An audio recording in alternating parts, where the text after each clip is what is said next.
হলো অস্থায়ী জীবন। আল্লাহ দয়াময়, যখনই তিনি ডাক দেবেন সবকিছু ছেড়ে খালি হাতে চলে যেতে হবে। বিবি বাচ্চা, স্ত্রী, সন্তান, আপনজন, বন্ধু বান্ধব বেঁচে থাকলে মনে হবে অনেক আপন। আব্বা যখন অসুস্থ হয়ে যায়, সন্তান আব্বার মাথাটা কোলের উপরে করে 2 ঘন্টা 4 ঘন্টা বসে বসে সান্ত্বনা দেয়। আব্বা জানের মৌতের জাকান্দা নিয়ে কষ্ট শুরু হয়ে যায়। আত্মীয় স্বজন ছেলে মেয়েগুলো মাথার ধারে বসে বসে কান্নাকাটি করে। রাত 2টা পর্যন্ত আব্বার মাথার ধার থেকে উঠলো না। রাত 2টায় মারা গেল, ইন্তেকাল হয়ে গেল। জানাজাটা হলো পরের দিন জোহর না হয় আসর। যতক্ষণ বেঁচে ছিল রাত 2টা পর্যন্ত আত্মীয় সন্তানগুলো লোকটাকে গোল করে ঘিরেছিল। কবরস্থ হয়ে যাওয়ার পরে পরের দিন রাত 12টার সময় তার কবরের ধারে 2 মিনিটের জন্য কেউ যেতে চায় না। ও ভাইজানেরা, সোনার মানিক যুবকেরা, আব্বারা মায়েরা, অতএব নিজের আমলের হিসাব, নিজের জীবনের হিসাব আল্লাহ পাকের কাছে নিজেকে দিতে হবে। আল্লাহ পাক কোরআন শরীফে বললেন, ওয়ালা তাজিরু ওয়াজিরাতু বিজরা উখরা। ওরে আমার বান্দা বান্দি, তোমাদের গুনার ভাগ অন্য কেউ নেবে না, তোমার গুনার বোঝা অন্য কেউ বহন করবে না। আখিরাতে বিচারের দিনে নিজের গুনার বোঝাটা মাথায় নিয়ে প্রত্যেককে নিজে নিজে হিসাব দেওয়ার জন্য আল্লাহ পাকের সামনে দাঁড়াতে হবে কি হবে না? এই জীবনের হিসাব দেওয়ার জন্য প্রত্যেকটা মানুষকে যদি আল্লাহ পাকের সামনে দাঁড়াতে হয়, আল্লাহ পাক যদি তিল তিল করে হিসাব বোঝে নেন, এই আমলে জিন্দেগির হিসাবের উপরে যদি আল্লাহ দয়াময় জান্নাত আর জাহান্নাম নির্ভর করে দেন, এই জীবনের পরিবর্তন দরকার আছে না নেই? আল্লাহ বড় দয়াময়, আল্লাহ পাক বড় মেহেরবান। আমার আল্লাহ এই জন্য কোরআনুল কারীমে বললেন, ইয়া আইয়ুহাল্লাযীনা আমানু, হে বিশ্বাসী বান্দা বান্দিরা, ইত্তাকুল্লাহা হাক্কা তুকাতি, তোমাদের অন্তরে আমি আল্লাহ পাকের ভয়কে যথেষ্ট পরিমাণে জাগা দাও। ওয়ালা তামুতুন্না ইল্লা ওয়া আনতুম মুসলিমুন, মধ্যে যদি হয় পরিপূর্ণ মুসলমান না হয়ে মৃত্যুবরণ করো না। কেননা পরিপূর্ণ মুসলমান না হলে আখিরাত কঠিন হবে কি হবে না? আখিরাত কঠিন হবে। এই জন্য আমাদেরকে জীবনের পরিবর্তন দরকার। বাহ্যিক পরিবর্তনের থেকে আভ্যন্তরীণ পরিবর্তনটা দরকার বেশি না কম? মানুষের চেহারা সুন্দর, জামা কাপড় সুন্দর, কথাবার্তারা সুন্দর, কিন্তু মানুষের মনুষ্যত্ব আর ভিতরের লুকানো চরিত্রটা আমরা সুন্দর করতে পারি নাই। দয়ার নবী, মায়ার নবী, রাহমাতাল লিল আলামিন নবী আমার সোনা জবানে বললেন, আকমালুল ঈমানা আহসানুহুম খুলুকা, তোমাদের মধ্যে ওই ব্যক্তি হলো প্রকৃত ঈমানদার যার আখলাক চরিত্র ভালো। মনে রাখবেন, একটা চরিত্র বাহ্যিক চরিত্র, আর একটা চরিত্র হলো আভ্যন্তরীণ চরিত্র। যদি আমি অভিনয় করে মানুষের কাছে ভালো সেজে থাকি, ক্ষণিকের জন্য মানুষের কাছে ভালো হওয়া যাবে। ভিতরের মনুষ্যত্ব আর ভিতরের বাহ্যিক আভ্যন্তরীণ চরিত্র যদি পবিত্র করতে না পারি, আল্লাহকে লুকানো যাবে না। ওই জিন্দেগির উপরে আল্লাহ দয়াময় কখনোই সন্তুষ্ট হবে না। হিংসা এমন খারাপ জিনিস, হিংসা মানুষের আভ্যন্তরীণ চিন্তাধারাকে খারাপ করে দেয় কি দেয় না? ও ভাইজানেরা, সোনার মানিক যুবকেরা, আব্বারা মায়েরা, হিংসা কত খারাপ জিনিস। আল্লাহ নবী হুজুর আমার সোনা জবানে বললেন, আগুন জ্বালানো হয় কাঠ দিয়ে। উনানে চুলার মধ্যে একটা কাঠের টুকরা ঢুকিয়ে দিলে আগুনে পুড়ে ছাই হয়ে যায় কি যায় না? হিংসা তেমনি মানুষের জীবনের অর্জনকৃত আমালগুলোকে এইরকম বরবাদ করে দেয়। আগুন যেমন কাঠকে পুড়িয়ে ছাই করে দেয়। এখন বলুন তো দেখি, আমাদের নেকি বেশি না গোনা বেশি? নেকি যদি কম হয়, গোনা যদি বেশি হয়, এবার আমরা যদি আবার হিংসার মধ্যে ডুবে যাই, আমাদের বদ আমলের কারণে নেকি যদি বরবাদ হয়ে যায়, আখিরাত কঠিন হবে কি হবে না?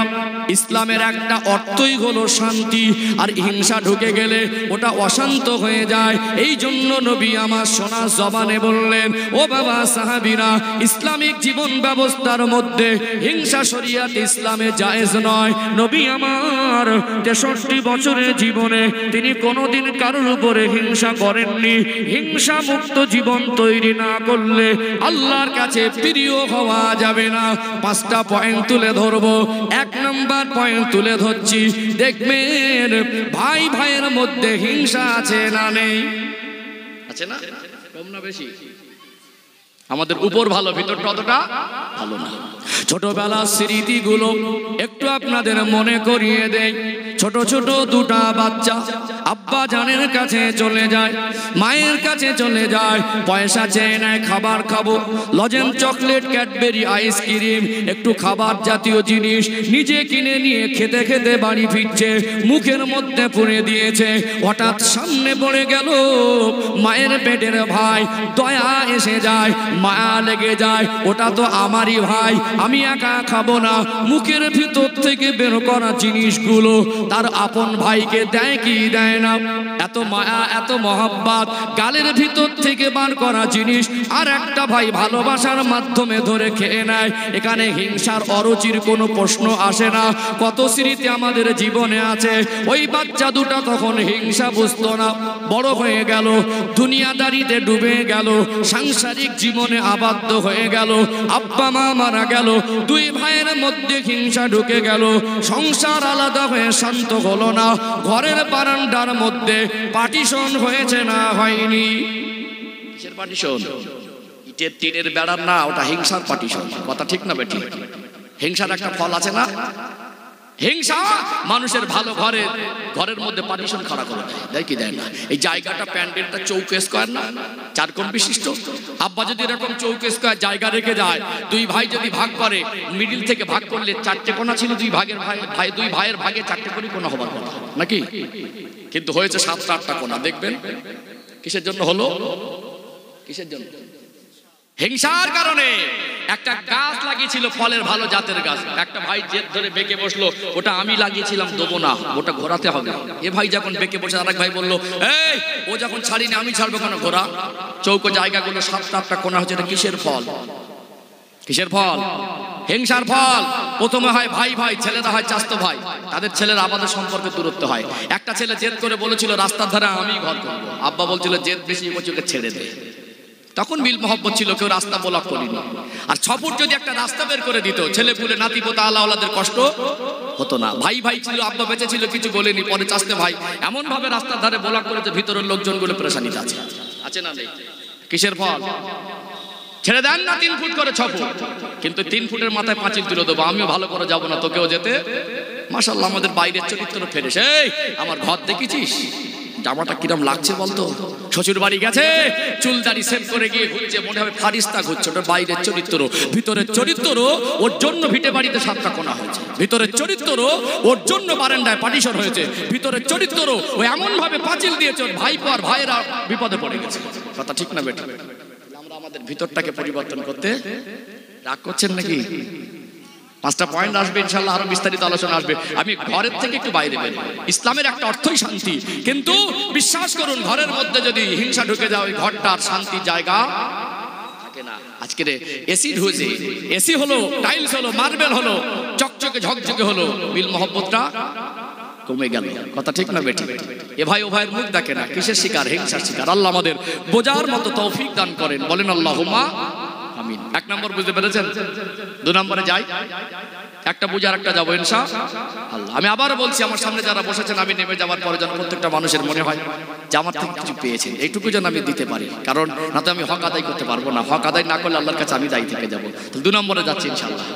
ও ভাইজানেরা, সোনার মানিক যুবকেরা, আব্বারা মায়েরা, 2nd পয়েন্ট তুলে ধরছি। দেখবেন ভাই ভাইয়ের মধ্যে যেমন হিংসা ঢুকে গেছে, 2 জায়ের মধ্যে হিংসা ঢুকে গেছে না যায়নি? বড় ছেলের বিবাহের পর্যাপ্ত বয়স হলো, আব্বা বড় ছেলেটাকে বিবাহ দিল, শাশুড়ি অসুস্থ, সংসারের যাবতীয় কাজ ওই বড় ছেলেটা একা, বড় বৌমাটা একা সামলাতো। কয়েক বছর পার হয়ে গেল, আর একটা ছেলেকে বিবাহ দিলেন, বৌমা হয়ে গেল দুটা। যদি কাজ বেশি কমও করে, কাজের অংশ কমে যাবারই কথা।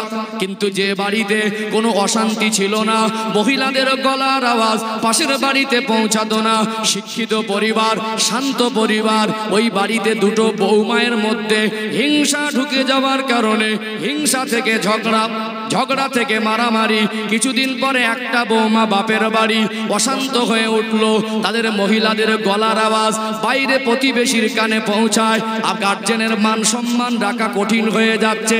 বাধ্য হয়ে ছেলে দুটাকে সংসার থেকে আলাদা করে দেয় কি দেয় না? হিংসা কত খারাপ জিনিস, সোনার সংসারকে টুকরো টুকরো করে দেয়। কি দেয় না? সোনার একটা সাজানো গোছানো সংসার, আগে হিংসা ছিল না। 4-5টা ছেলে, বৌমা নাতি পোতা ধরে 16-18 জনের ফ্যামিলি, বড় বড় হাঁড়িতে রান্না হতো, মিল মহব্বত ছিল। মাটির ঘরে যে শান্তি ছিল, আজকে ছাদের ঘরে, চকচকে ঝকঝকে ঘরে সেই শান্তি নেই। আজ কোথায় আমরা শুধু বলছি উন্নতি হয়েছে, গাড়ির বাড়ির উন্নতি হয়েছে, রাস্তাঘাটের উন্নতি হয়েছে, আমাদের মনুষ্যত্বের উন্নতি করতে পারিনি। মাশাআল্লাহ, আমাদের বৌমায়ের এখন আপডেট, মডার্ন। স্বামী এনে দিলে পছন্দ হয় না, স্বামী এনে দিলে শুধু বলে ওল্ড মডেল। এইসব কালার এখন চলে, সব মডেল চলে না। কবে থেকে দোকানে পড়েছিল, দোকানদার তোমাকে বুঝিয়ে দিচ্ছে। পাশের বাড়ির ভাবি কিরকম পরে জানো না? এখন পুরুষরা ঘরে থাকে, মহিলারা মার্কেটিং করতে, ঈদের বাজার মনে একটু ভিড় বেশি হবে, এত স্টাইল মেরে দোকানদারের সঙ্গে কথা বলছে ভদ্র নম্র ভাবে, দেখে মনে হবে একেবারে জ্ঞানী শিক্ষিতা। ওটা বাইরের চরিত্র ফ্রেশ, ভিতরের চরিত্র। ওই মেয়েটা সংসারে আসার কারণে সোনার সাজানো গোছানো সংসারগুলো টুকরো টুকরো হয়ে গেল। কথা ঠিক না বেঠিক? কিছু কিছু বৌমা বাপের বাড়ি থেকে কিরে করে আসে, আমি আলাদা হয়ে তারপরে ছাড়। কিছু কিছু বৌমা ও বাপের বাড়ির থেকে কসম খেয়ে আসে, দেখবি আমি যদি আলাদা না হতে পারি আমার নাম পেল্টে দিল। একদম তাই, 6 মাস হয় না আলাদা হয়ে তারপরে কথা। অত ঝুট ঝামেলা যাবো না, এখন সব কেউ কারোর নিতে চাইছে। কথা ঠিক না বেঠিক? আগে কি দিন ছিল, কি মিল মহব্বত ছিল, অভাব ছিল, কিন্তু মানুষের স্বভাব ভালো ছিল। এখন অভাব ঘটে গেছে, স্বভাব নষ্ট হয়ে গেছে, আশ্চর্য হয়ে যায়। আগের দিনের স্মৃতিগুলো আপনারা মুরব্বীরাই ভালো বুঝবেন। যতটুকু আমার বয়স কত 37 প্লাস হবে, এভারেজ কম বেশি। তো আমি আর কি বলবো, আমার যেগুলো শোনা মুরব্বীদের কাছে, ছেলেগুলো 5টা 6টা, এখন ফ্যামিলি বড়। আব্বা বড় ছেলেটাকে বলছে, দেখে বলছে কোচি তুই আলাদা হ, বলে আমি হব না অন্য কাউকে দাও। তাকে দেখে বলছে তুই আলাদা হ, ও বলছে আমি হব না অন্য কাউকে দাও। আর এখন আলাদা হওয়ার জন্য পায়ে পাত্র ঝগড়া বাঁধায়। তাহলে আমরা উন্নতি আসল জায়গায় করতে পেরেছি? করতে পেরেছি? একটু ঘরের বাইরে বার হবে। 2 নম্বর বুঝতে পেরেছেন? বুঝতে পেরেছেন? 3 নম্বরে যায় ইনশাআল্লাহ। 3 নম্বরটা একটু বিস্তারিত হবে। যেমন ঘরের মধ্যে ছিলাম, কেন দেখেছেন যে কথা বলছিলাম, হিংসা ঢুকে গেলে ঘরটা অশান্ত হয়ে যায়। কত সুন্দর ঘর করেছি, কিন্তু ঘরের ভিতরে বাইরের সৌন্দর্যের কোনো ত্রুটি নেই, ভিতরের মধ্যে অশান্তি।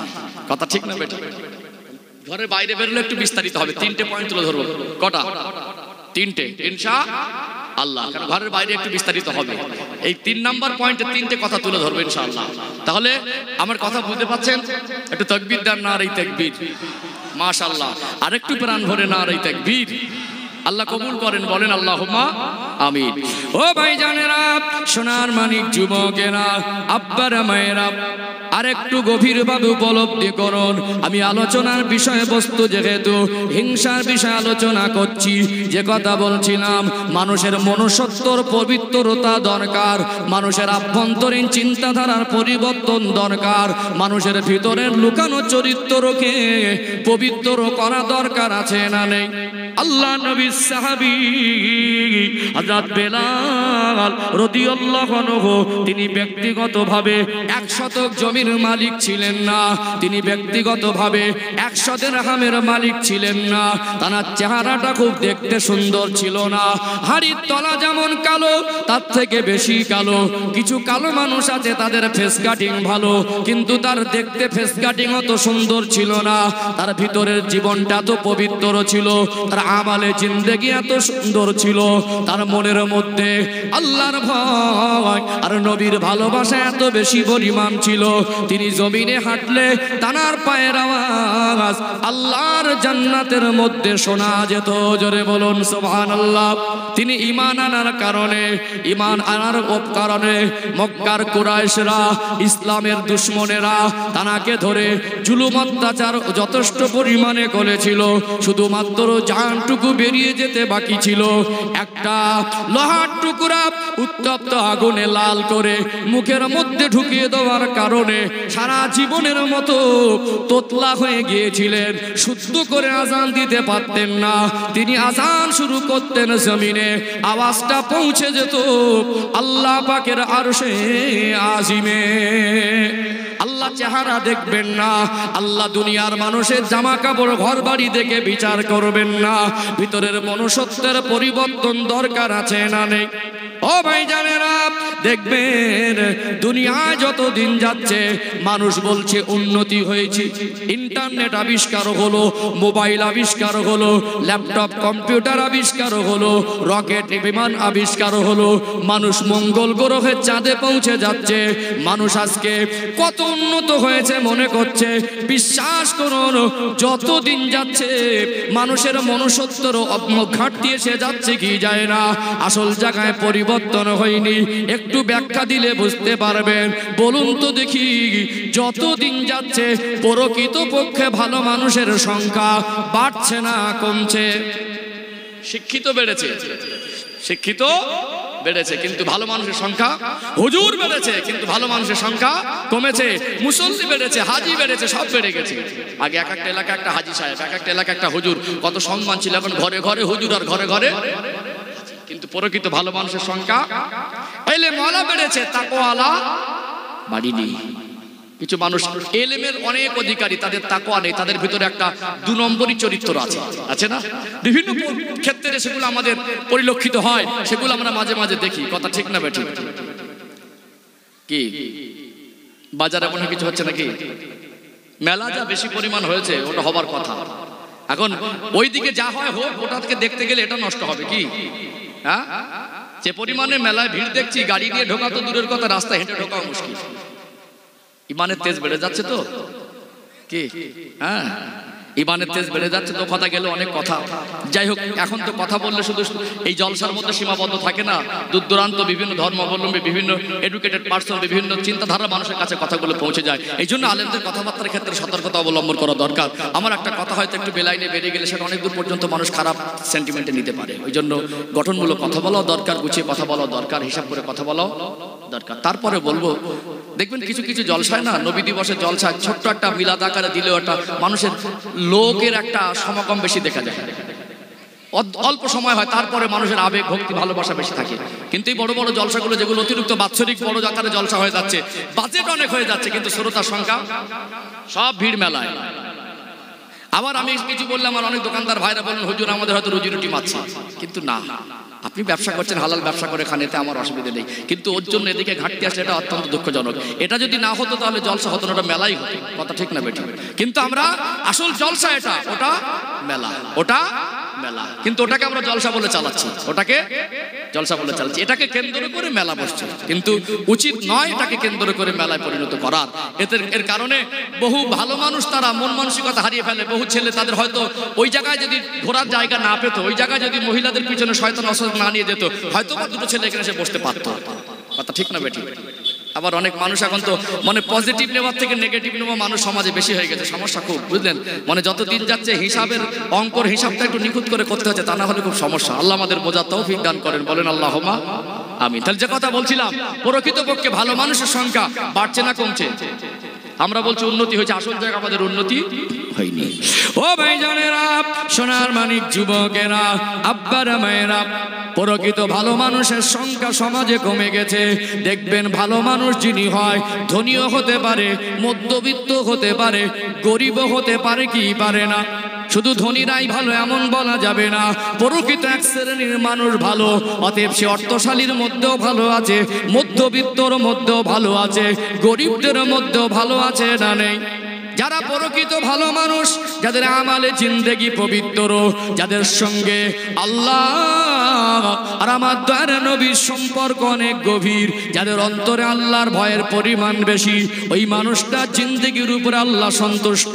এই সমাজে এখন অনেক এরকম গরিব মানুষ আছে না নেই? আমরা সাংসারিক মানুষ, বাজার করতে যাই, একটু বাজার করে টাকা পয়সা একটু দোকানদারের সঙ্গে লেনদেন হয়, অনেক সময় হিসাব গুলিয়ে ব্যতিব্যস্ততার কারণে অনেক সময় হিসাবে ভুল হয় কি হয় না? দোকানদার 100 টাকা 50 টাকা 20 টাকা অনেক সময় ভুল করে ফেরত দিল। একজনের ভুল হওয়াটা স্বাভাবিক, দুজনের একসঙ্গে ভুল সহজে হয় না, তবে হতে পারে সাধারণত কম হয়। যখন দেখলো আমার টাকা ফেরত দেওয়ার কথা 120 টাকা, দিল 150 টাকা, এর তো উচিত ছিল টাকাটা ফেরত দেওয়া। অনেক মানুষ আছে মনে করে এক বান্ডিল বিড়ি হবে, অনেক মানুষ আছে মনে করে সন্ধ্যাবেলা চায়ের দোকানের খরচাটা বেরিয়ে গেল, কিন্তু লোকটা এমন গরিব, লোকটাও তো বড় অসহায়, লোকটার দিন আনা দিন খাওয়া, ওই 30 টাকা বলেন আর 300 টাকা বলেন, 50 বলেন আর 500 বলেন, ওই টাকাটা ফেরত না দেওয়া পর্যন্ত তার মন শান্ত হয় না। এরকম গরিব মানুষ সমাজে আছে না নেই? আছে না? অন্তরে কার ভয় বেশি? আল্লাহর ভয় বেশি। আসলে লোকটা সুন্দর, লোকের জীবনটা সুন্দর। ওই লোকটা গরিবী জীবনে থেকে গ্রুপ লোনের ধার ধারিনি, বন্ধনের ব্যাংকে যায়নি, লটারি কেটে ধনী হওয়ার স্বপ্ন দেখিনি, লোকের হারাম মাল দেখে লোভ লালসাও হয় না, দুঃখ কষ্ট বেদনার মধ্যে আল্লাহর দেওয়া জিন্দেগির উপর সন্তুষ্ট থাকে। এরকম মানুষ সংখ্যায় কমে গেলে আজও আছে। আমরা তাদের জীবন নিয়ে মূল্যায়ন করা ভুলে গেছি, তাদেরকে নিয়ে ভাবনা ভুলে গেছি। আমরা সবসময় সুচিন্তার পথ ছেড়ে কুচিন্তার পথে চলছি, যার কারণে আমরা ভালো মানুষকে আজকে চিনতে পারছি না। আফসোস, আজ দেখবেন কিছু এমন গরিব মানুষ আছে তাদের ভিতরে এত সততা বেশি, তারা দুনিয়ায় টাকার জন্য আল্লাহকে অসন্তুষ্ট করে না। অনেক সময় স্টেশনের কাছে ভ্যান চালায়, তো কি হয়েছে? ভ্যান চালায় তো কি হয়েছে? তো হালাল রুজি উপার্জন করে, একটা কর্ম করে। একটা লোক এসি রুমে বসে লাখ লাখ টাকা ঘুষ খাচ্ছে, ওই লোকটার থেকে ওই ভ্যান চালকের মূল্য আল্লাহর দরবারে কোটি কোটি কোটি বেশি। আমরা তাদের জীবন নিয়ে মূল্যায়ন করিনি। ও ভ্যান চালক বলে ওর সঙ্গে আচরণ খারাপ করে, বুড়ো ভ্যান সরা, ভ্যান চালক। কিন্তু একটা মোস্তান টাকাওয়ালার কাছে যদি বলতাম ভ্যান সরা, এরকম মেজাজ নিয়ে কথা বলতাম, দাঁত গুঁড়ো হয়ে যেত। গরিব মানুষ, সমাজের দাম নেই। লোকটা সততা আছে কিন্তু গরিব বলে সমাজে দাম নেই। খুব কোথাও একটা বেড়াতে গেলেন, কথায় কথা উঠলো, ভাই ওই এলাকা আমার অমুক একটা লোকের চেনেন? লোকটা যদি নাম করা হয়, লোকটা যদি বড় নেতা নেতা খেতা হয়, এই ও তো আমার আত্মীয় হয়, অথচ আত্মীয় সম্পর্ক নেই, মানে ভাব নেই ওটা আমার আত্মীয়। কিন্তু যদি খুব গরিব মানুষ হয়, আত্মীয়তা সম্পর্ক থাকার পরে বল না চিনি না তো। তাহলে আল্লাহ যাকে ভালোবাসে, যার জীবনটা পবিত্র, যার জীবন ব্যবস্থার ভিতরে ইসলাম আছে, যে ইসলামিক জীবন ব্যবস্থাকে গ্রহণ করেছে, এই ভালো মানুষটাকে আমরা ভালো হিসাবে নিতে পারছি না। এটা আমাদের জীবনে একটা বড় কমজোরি। তাহলে সংখ্যায় তো ভালো মানুষ কমে যাচ্ছে, আর ভালো মানুষ গরিব বলে আজকে দিনে মানুষের আচরণে তারা নিরাপদ নয়। অনেক জায়গায় দেখবেন বাড়ির পাশে অনুষ্ঠান হলে গরিব বলে তাকে বঞ্চিত করে। তারপরে দেখবেন অনেক মানুষ আছে অত্যন্ত তারা তাকওয়াপন্থী, ধ্যান চালিয়ে খায়, তো কি হচ্ছে? হারাম টাকা 1 টাকা সজ্ঞানে সে গ্রহণ করে না, একবেলা না খেয়ে থাকে, কিন্তু সে বন্ধনের লোনের দ্বারস্থ হয় না। সম্মানিত ভাইরা, একজন ব্যক্তি স্টেশনে ভ্যান চালায়, এক প্যাসেঞ্জার উঠলো, সে তাড়াহুড়া করে পৌঁছে দিল, ভাই ট্রেন আর সময় হয়ে যাচ্ছে, একটু জোরে চলেন, খুব কষ্ট করে পৌঁছে দিল। ও ট্রেন দেখে তাড়াহুড়ো করে ছেড়ে দেওয়ার কারণে ব্যাগ ছেড়ে চলে যাচ্ছে। এ পিছন থেকে যদি না ডাকতো, চলে যেত, ওকে চেনে না, ওকে চেনে না, ব্যাগের মধ্যে 2 লক্ষ টাকা প্লাস টাকা আছে, যদি মনে করতো আত্মসাৎ করতে পারতো না? তারপরে সঙ্গে সঙ্গে বলে, ভাই আপনার টাকার ব্যাগ ছেড়ে যাচ্ছে, নিয়ে যান। এরকম মানুষ আছে না নেই? ওই লোকটার অন্তরে কার ভয়? আল্লাহর ভয়। একে আমরা চারানা পয়সা দাম দেব না। গরিব বলে, সততা আছে, শিক্ষিত, তার বলে অর্থ নেই বলে মসজিদের কমিটি হতে পারবে না, মাদ্রাসার কমিটি হতে পারবে না, ভালো জায়গায় দায়িত্ব পাবে না, আশপাশে ধনী লোকের বাড়ি আমন্ত্রণ পাবে না। একটু যদি ভুল করে চতুর্দিক থেকে তাকে অপমানমূলক কথাবার্তা বলে। আজকে মানুষের আচরণে ভালো মানুষ গরিব হলে সে তারা নিরাপদ নয়। কোথায় আমরা ডুবে গেছি? আল্লাহর প্রিয় মানুষগুলোকে আমরা ভালো হিসাবে নিতে পারছি না, মানে কি আমাদের মনুষ্যত্ব খারাপ হয়ে গেছে না? এত খারাপ হয়ে গেছে, ভালো জিনিস আমাদের আর ভালো লাগে না, এত খারাপ হয়ে গেছে। আমরা ঘুষখোর, সুদখোর, হারামখোর গুলোকে বলবো স্যার ভালো আছেন, ওখানে মিষ্টি মিষ্টি কথা বলবো। আর গরিব মানুষ বলে সততা আছে, তারপরে ওর কোনো চারানা পয়সা বুঝতে পারছেন? সমাজের আমি বোঝাতে চাইছি আজকে আমাদের চিন্তাধারা, আমাদের আভ্যন্তরীণ চরিত্র, আমাদের মনুষ্যত্ব আমরা কোন জায়গায় পৌঁছে দিয়েছি। আসলে ইসলামকে আমাদেরকে এই অন্ধকারের রাস্তা দেখিয়েছে না। যেমন এখানে আমি বসে সমাজের দোষ ত্রুটি তুলে ধরছি, যেমন জাতির বর্তমান চলার জীবন ব্যবস্থার আসল চিত্র তুলে ফুটিয়ে তোলার চেষ্টা করছি। মনে রাখবেন, একজন ডক্টরের কাছে গেলে একটা পেশেন্ট বা রোগী তার কাজ হলো দুটো, প্রথম তার রোগ নির্ণয় করা, তারপরে তার ঔষধ দেওয়া। আমি শুধু রোগ বর্ণনা করে যাব না, ইসলামিক জীবন ব্যবস্থার মধ্যে আমাদের আলোর রাস্তা কোথায় আছে, কেমন আলোর রাস্তা ভুলে আমরা অন্ধকারের জগতে ডুবে আছি, এটুকু আমি পার্থক্য দৃষ্টান্তর মাধ্যমে বুঝিয়ে দেবো ইনশাআল্লাহ। তাহলে আমি তিনটে কথা বলবো। একটা কথা যেটা বলতে চেয়েছি, সমাজে ভালো মানুষের সংখ্যা কমে গেছে, কিন্তু তারপরেও গরিব যদি হয়, ভালো মানুষের মধ্যে ধনী আছে, মধ্যবিত্ত আছে, গরিব আছে। যারা গরিব এ ভালো হলে সমাজের চারানা পয়সা দাম নেই। তাহলে সমাজের মানুষের আচরণে একটা ভালো মানুষ গরিব বলে সে নিরাপদ না। চলুন আরেকটা পয়েন্ট তুলে ধরি। ও ভাইজানেরা, সোনার মানিক যুবকেরা, আব্বারা মায়েরা, একটু গভীর মনোযোগ দিয়ে শুনুন। দেখবেন এই দুনিয়া জমিন, এই জমিনে আল্লাহ দয়াময় যুগে যুগে নবী রাসূলকে পাঠিয়েছেন। আল্লাহ পাক আমার নবীর পরে আর কোন নবী পাঠাবেন না। আনা খাতামান নবিয়িনা লা নবিয়্যা বাদি। আল্লাহ পাক আল্লাহ নবী বললেন, আমি হলাম শেষ নবী, কিয়ামত পর্যন্ত আর কোন নবী আসবে না। অতএব দিনের দাওয়াতটা আল্লাহ পাক বন্ধ করেননি। আল্লাহ পাক ওলামা সম্প্রদায়ের দ্বারা দিনের দাওয়াত, কোরআনের বাণী, ইসলামের কথাগুলো মানুষের কাছে কিয়ামত পর্যন্ত পৌঁছানোর একটা ব্যবস্থা করেছেন না করেন নাই? যারা দিনের দায়ী, যারা ইলম অর্জন করেছেন, ধর্মীয় জ্ঞান অর্জন করেছেন, কোরআনের জ্ঞান অর্জন করেছেন, কোরআনুল কারীমের শিক্ষা অর্জন করেছেন, আমরা তাদেরকে আলেম বলে জানি। আল্লাহ নবী হুজুর আমার সোনা জবানে বললেন, আল উলামা ওয়ারাসাতুল আম্বিয়া। আমি রাসূলুল্লাহ জানিয়ে দিলাম, আলেম সম্প্রদায়রা হলো আমি নবীর ওয়ারিস। অতএব আলেমরা যে নবীর ওয়ারিস, এটা আলেমদের দাবি নয়, এটা আমার নবীর জবানে ঘোষিত কথা। দেখবেন দুনিয়ার চিত্র, সর্বস্তরে সব ভালো মানুষ নেই, সব নেতা খারাপ নয়, সব হুজুর খারাপ নয়, সব ব্যবসায়ী খারাপ নয়, সর্বস্তরের মধ্যে ভালো খারাপ মিশে আছে না নেই? একটা ফলের গাছের নিচে গিয়ে দাঁড়িয়ে দেখবেন, গাছে যখন ফল হয় সবটা ফ্রেশ হয় না, দু চারটে বেকার পোকা থাকে কি থাকে না? ধানের শীষে দেখবেন, ধানের শীষে সব ধান থাকে না, দু চারটে চিটে থাকাটাই স্বাভাবিক। আরে ভালো আর খারাপ মিলিয়ে থাকবে, এটাই হলো স্বাভাবিক। একটা আলুর বস্তায় যদি দুটো আলু পচে যায়, ওই পচা আলু দুটোকে বের করে দেওয়া হলো বুদ্ধিমানের কাজ। তবে দেখবেন আলেমদের মধ্যে যারা ভালো আলেম, এরা ফারিস্তার থেকে ভালো। আলেমদের মধ্যে যারা খারাপ, এরা শয়তানের থেকে নিকৃষ্ট। অতএব আমি বলবো, আমি রবিউল ইসলাম আমার দিয়ে বলি, আমার চালচলন, আমার আমালে জিন্দেগি, আমার আখলাক, আমার মানসিকতা, আমার বয়ান বক্তব্য, আমার চিন্তাধারা যদি আলেমের মতো না হয়, আমার থেকে মুখটা সরিয়ে নেন। আজ যদিও আগের দিনে ভালো প্রত্যেকটা স্তরে ভালোর সংখ্যা বেশি ছিল, খারাপের সংখ্যা কম ছিল। আজকে দিনে খারাপের সংখ্যা বেশি, ভালোর সংখ্যা কম। অতএব ভালো নেই এটা বলা যাবে না। যে ভালো আলেম, আল্লাহ নবী যাকে ওয়ারিস বলে সম্বোধন করেছেন, আল্লাহ নবী যাকে ওয়ারিস বলে ঘোষণা করেছেন, ওই ব্যক্তিটাকে সম্মান শ্রদ্ধা করা আর তার সঙ্গে সুসম্পর্ক রাখার দরকার আছে না নেই?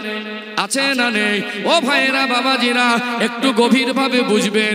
আজকে মসজিদগুলো কত উন্নত করেছে। মসজিদের টাইলস, মার্বেল, এসি গুলো 5 স্টার, 3 তলা হয়ে গেল, দামি দামি ডিজাইন মিনার লাগানো হয়ে গেল, ক্যাশিয়ার শিক্ষিত, সেক্রেটারি শিক্ষিত, দুনিয়ায়রা দুনিয়াদারিতে মত্ত হয়ে আছে। কিন্তু আজকে দিনে দেখবেন আমরা কোন জগতে ডুবে আছি। একজন নবীর ওয়ারিস, তাকে যথাযোগ্য সম্মান দেওয়া হচ্ছে না। আমি মেনশন করে কোনো গ্রাম বা এলাকার কথা বলছি না, সমাজের চিত্র তুলে ধরছি। কিছু কিছু গ্রামে কিছু ডেঞ্জার মুসল্লি আর কমিটির কারণে যত ভালো আলেম এনে দেবেন, ওই গ্রামে 6 মাস 1 বছরের বেশি স্থায়ী হয় না। আমার কেউ যেন গায়ে পেতে নেন না, খুব কঠিন কথা তো।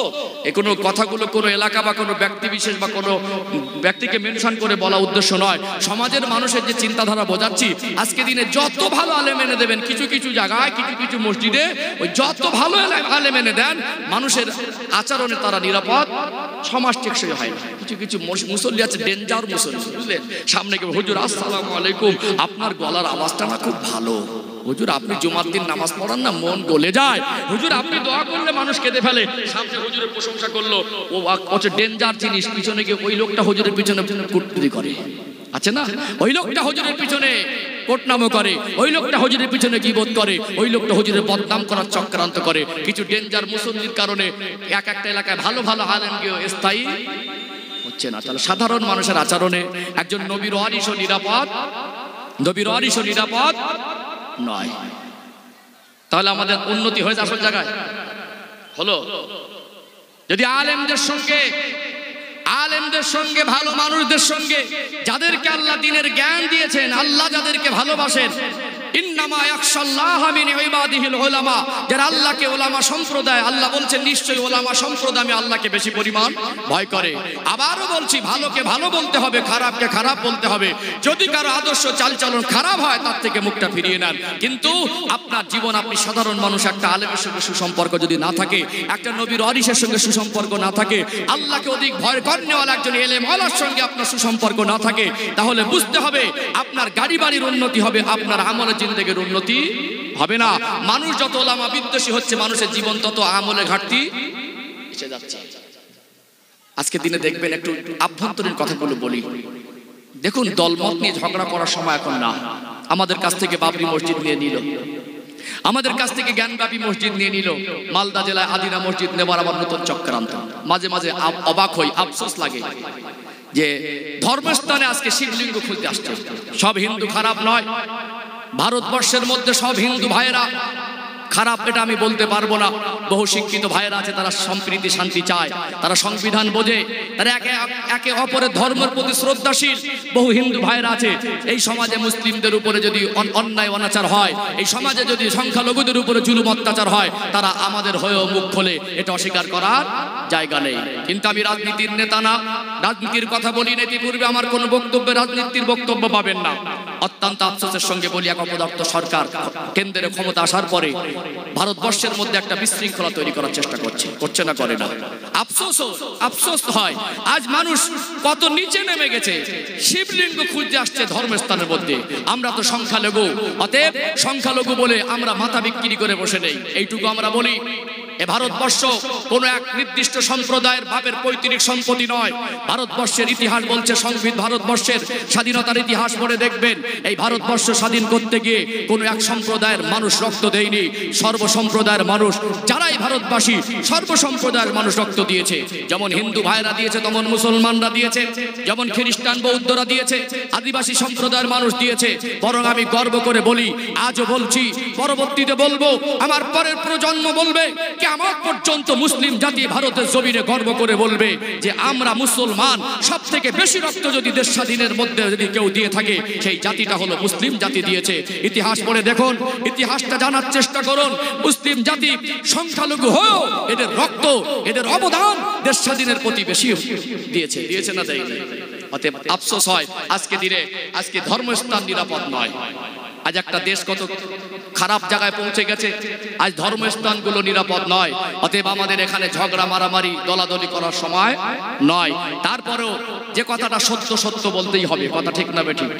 অন্যায়কে অন্যায় বলতে হবে। আপনি একটা ভুল কথা সমাজে প্রচার করবেন, আমি যদি সেখানে কিছুই না বলি, একটা দিন দেখা যাবে একদল মানুষ বলবে ওইটাই ঠিক বলছে, কথা ঠিক না বেঠিক? আজকে দেখুন, বাংলার পরিবেশে আমার কাছে সব থেকে বড় কঠিন সময় মনে হচ্ছে বর্তমান সময়ে জাতির কাছে, কওমের কাছে সব থেকে বড় ফিতনা এখন ধর্ম নিয়ে বাড়াবাড়ি হচ্ছে না, হয় না? বড় আফসোসের বিষয়, ধর্ম নিয়ে বাড়াবাড়ি। এই বাংলার জমিনে গোটা বাংলার মানুষ এক কথায় জানাকে চেনে, আমিরুশ শরিয়াত কুতুবুল আলম মুজাদ্দিদুজ জামান দাদা হুজুর পীর কেবলাকে সবাই জানে। দলমত আছে, আপনার ভালো লাগে আপনি করেন, আমার ভালো লাগে আমি আর একটা করি। অতএব এখানে আপনার সঙ্গে আমার ঝগড়া নেই। আপনার ওটা ভালো লাগছে করেন, আমার ভালো লাগছে করি, তার মানে আপনি আমার শত্রু, আমি আপনার শত্রুতে পরিণত হব। এই শিক্ষা ইসলাম দেয়নি। ইসলাম একটা বৃহৎ জীবন ব্যবস্থার ভিতরে খুঁটিনাটি বিষয়ে মতবিরোধ থাকতে পারে, আমরা কিন্তু এক আল্লাহকেই মানি, এক কোরআনকে মানি, আমাদের নবীকে সবাই এক বাক্যে নেতা হিসেবে স্বীকার করেছি। অতএব আমাদের আমলের ক্ষেত্রে খুঁটিনাটি বিষয়ে মতবিরোধ থাকতে পারে, এর জন্য আপনি আমার শত্রু, আমি আপনার শত্রু নয়। কিন্তু দেখবেন আজকে দুনিয়ার যে চিত্র দেখছি, গোটা পশ্চিম বাংলার জমিনে যত দলমত গজিয়েছে, আগে এত ছিল না, এখন ব্যাঙের ছাতার মতো গজিয়ে উঠেছে। আগে এত অন্য দলমতের বক্তার আওয়াজ করতো না, এখন বেরিয়েছে, কিন্তু সবাই বলছে দাদা হুজুর ভালো। ভালো করে লক্ষ্য করবেন, যত দলমতের বক্তা বেরিয়েছে আজ পর্যন্ত কেউ দাদা হুজুরকে খারাপ বলে না, কিন্তু আবার উল্টে গিয়ে দেখবেন তারা সবাই আবার ফুরফুরার বিরুদ্ধে বলছে। আবারও বলছি, বস্তায় যদি দুটো আলু পচা হয় ফেলে দেন না।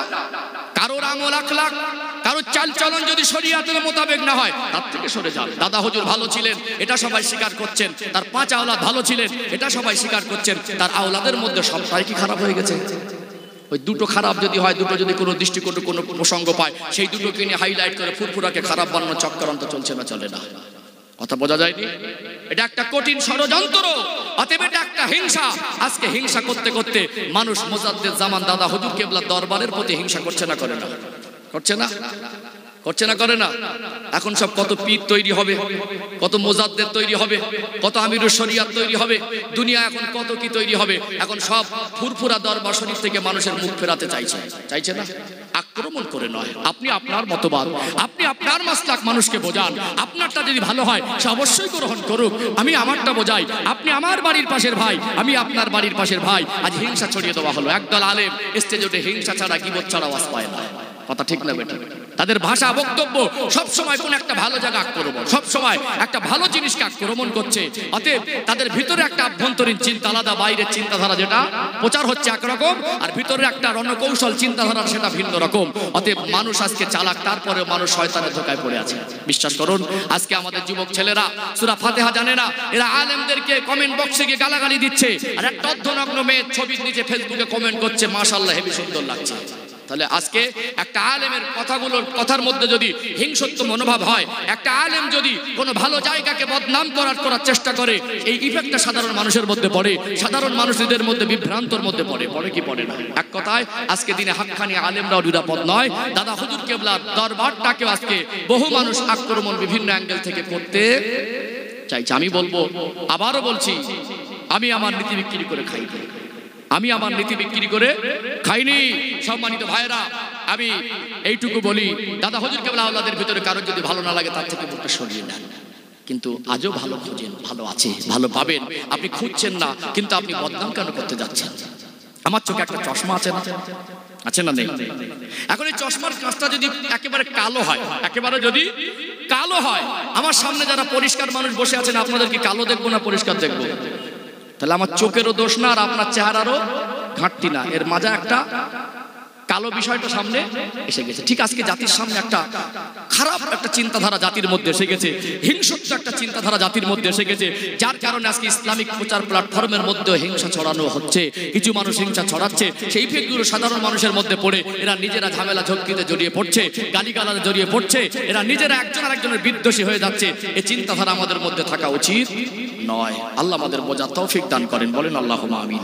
আমি মাঝে মাঝে ভাবি, সবাই বলছে দাদা হুজুর ভালো, সবাই বলছে দাদা হুজুর খুব ভালো ছিল, কিন্তু দাদা হুজুর আওলাদের ভিতরে দুটো যদি খারাপই দেখে, ওই দুটোকে নিয়ে ওটাকে মনে হচ্ছে ওটাই ফুরফুরা বোঝাচ্ছে। বোঝা যায়নি? আজ যে 4টে ভালো আছে, ও কথাটা আর বলছে না। এমনকি একজন ভালো আলেমকে মসজিদে এনে দেবেন, ইমাম করে দেবেন, মুসল্লিদের আচরণে সেও নিরাপদ নয়। একদল বক্তা ওয়াজিনের মানে আচরণে আজকে কিছু কিছু ভালো জায়গা সেগুলো নিরাপদ মনে হচ্ছে না। মানুষকে তার প্রতি ঘৃণা বিদ্বেষ তৈরি করার মতো বিভিন্ন রকম কথাবার্তা তাদের কাছে অ্যাঙ্গেল দিয়ে বোঝানো হচ্ছে, ভুল বোঝানো হচ্ছে, যে জাতির উন্নতি হয় না, বরং জাতির চিন্তাধারা অবনতি হচ্ছে। আল্লাহ আমাদের সৎচিন্তা, সুচিন্তাশীল হওয়ার তৌফিক দান করেন। আল্লাহ আমাদের আভ্যন্তরীণ চিন্তাধারা, চালচলন, মনুষ্যত্বকে পবিত্র করার তৌফিক দান করেন, বলেন আল্লাহুম্মা আমিন। রাগ করলেন নাকি? এই কথাগুলো একটু ভিতরের কথা, কথাগুলো একটু সূক্ষ্ম কথা, অনেক উপরের ওয়াজ আছে, ওয়াজ তো একরকম হয় না।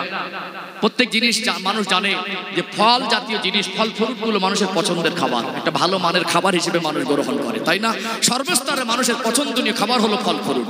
তারপরে সব ফলের টেস্ট একরকম, সব বক্তার ওয়াজ একই রকম হবে না, সব বক্তার বিষয়ভিত্তিক আলোচনা একরকম যায় না। আল্লাহ একটা আলেমের দ্বারা এক এক রকম খেদমত নেয়, কথা ঠিক না বেঠিক? অতএব অনেক, আমি আবারও বলছি যে আমার কথাটা সবার মন জয় হবে, আমি সবার মন জয় করব, আমি সবাইকে খুশি করবো, এই চিন্তাধারা করলে হবে না।